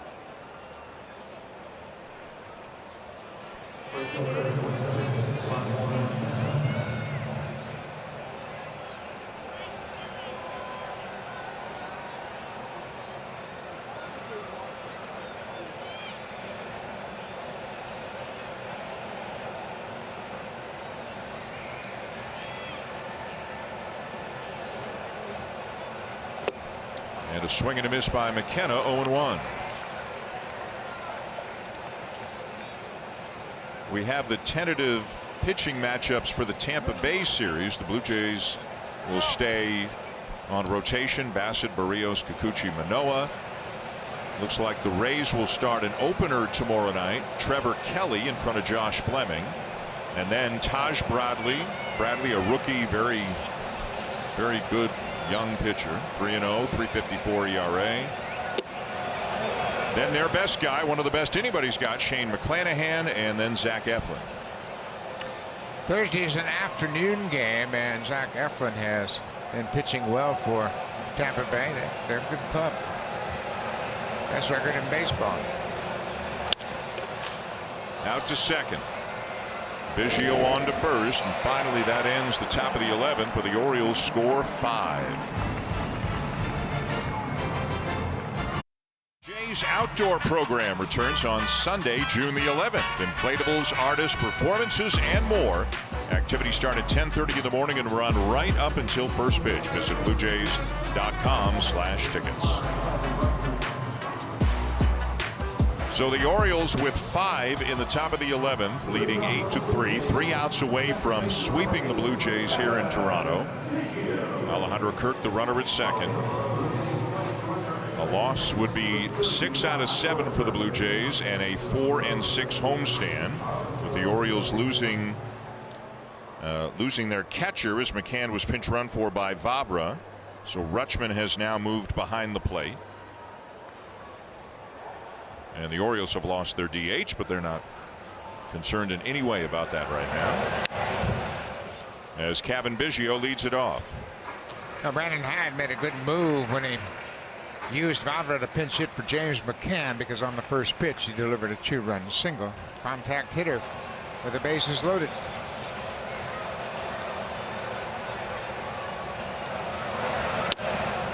And quickly a couple of strikes on Biggio, who will be followed by Kiermaier and then Springer.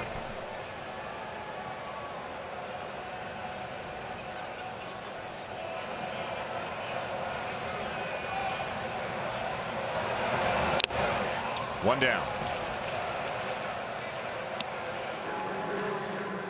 The Orioles have pitched the Blue Jays tough, and they have really thrown a lot of fastballs up in the zone. That fastball gets Cavan first out of the inning. Kevin Kiermaier is 1 for 4 on the afternoon.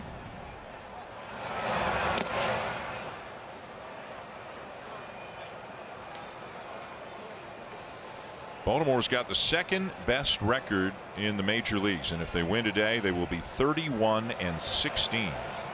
A long way from 52 and 110 just 2 years ago. And Tampa Bay lost today. They lost to Milwaukee, so if the Orioles win this, they're only 2.5 back. Kiermaier pops it up into shallow left center, and the catch is made by Hayes. 2 down. Yeah, the Orioles were behind in this game very early, 1-0, and they came into this game with 17 come from behind wins. That's the most in the majors. They're a tough team, and I don't think anybody believes that it's a fluke the way they have played to start this season. We saw a little bit of this coming last year.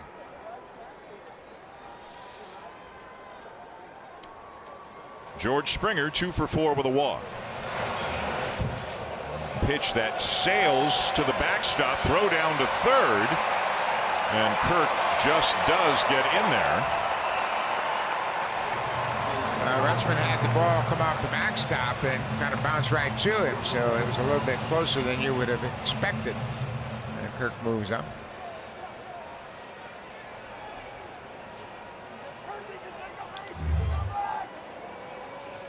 This ball airmails the catcher, but you see where it bounces right back to Rutschman. Had a little bit of a hesitation before he realized he was running.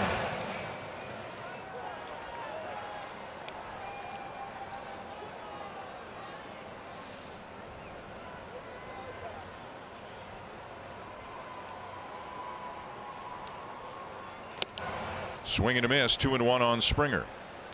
And unfortunately for the Blue Jays, when you're struggling like this, going to Tropicana Field is not the ideal spot to try to cure what ails you, but they will try to find a way.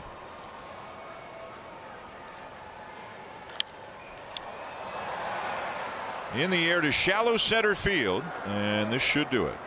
Mullins is there, and that's the ball game, and that's the homestand as the Blue Jays get swept by the Orioles, as Baltimore broke it open with 5 in the top half of the 11th, and the Blue Jays have now lost 6 of their last 7. Yeah, and the Orioles are a good team, and as you mentioned, Dan, they are now 2.5 games behind the Tampa Bay Rays, who got off to a terrific start. Mike Baumann picks up his 3rd win of the season. How about Cedric Mullins, a 5-hit afternoon, his 3rd career 5-hit game, and unfortunately for the Blue Jays, they just couldn't come up with a big hit. They were 6 for 38 with runners in scoring position in the 3 games against Baltimore, and they got their share of hits. They had their share of base runners, but they couldn't come up with a big hit when they needed it. So they're off to Florida tonight and back at it tomorrow night with Chris Bassett on the mound as they open up a 4-game series with the Rays. Let's send it now to the Budweiser studio with Jamie and Caleb.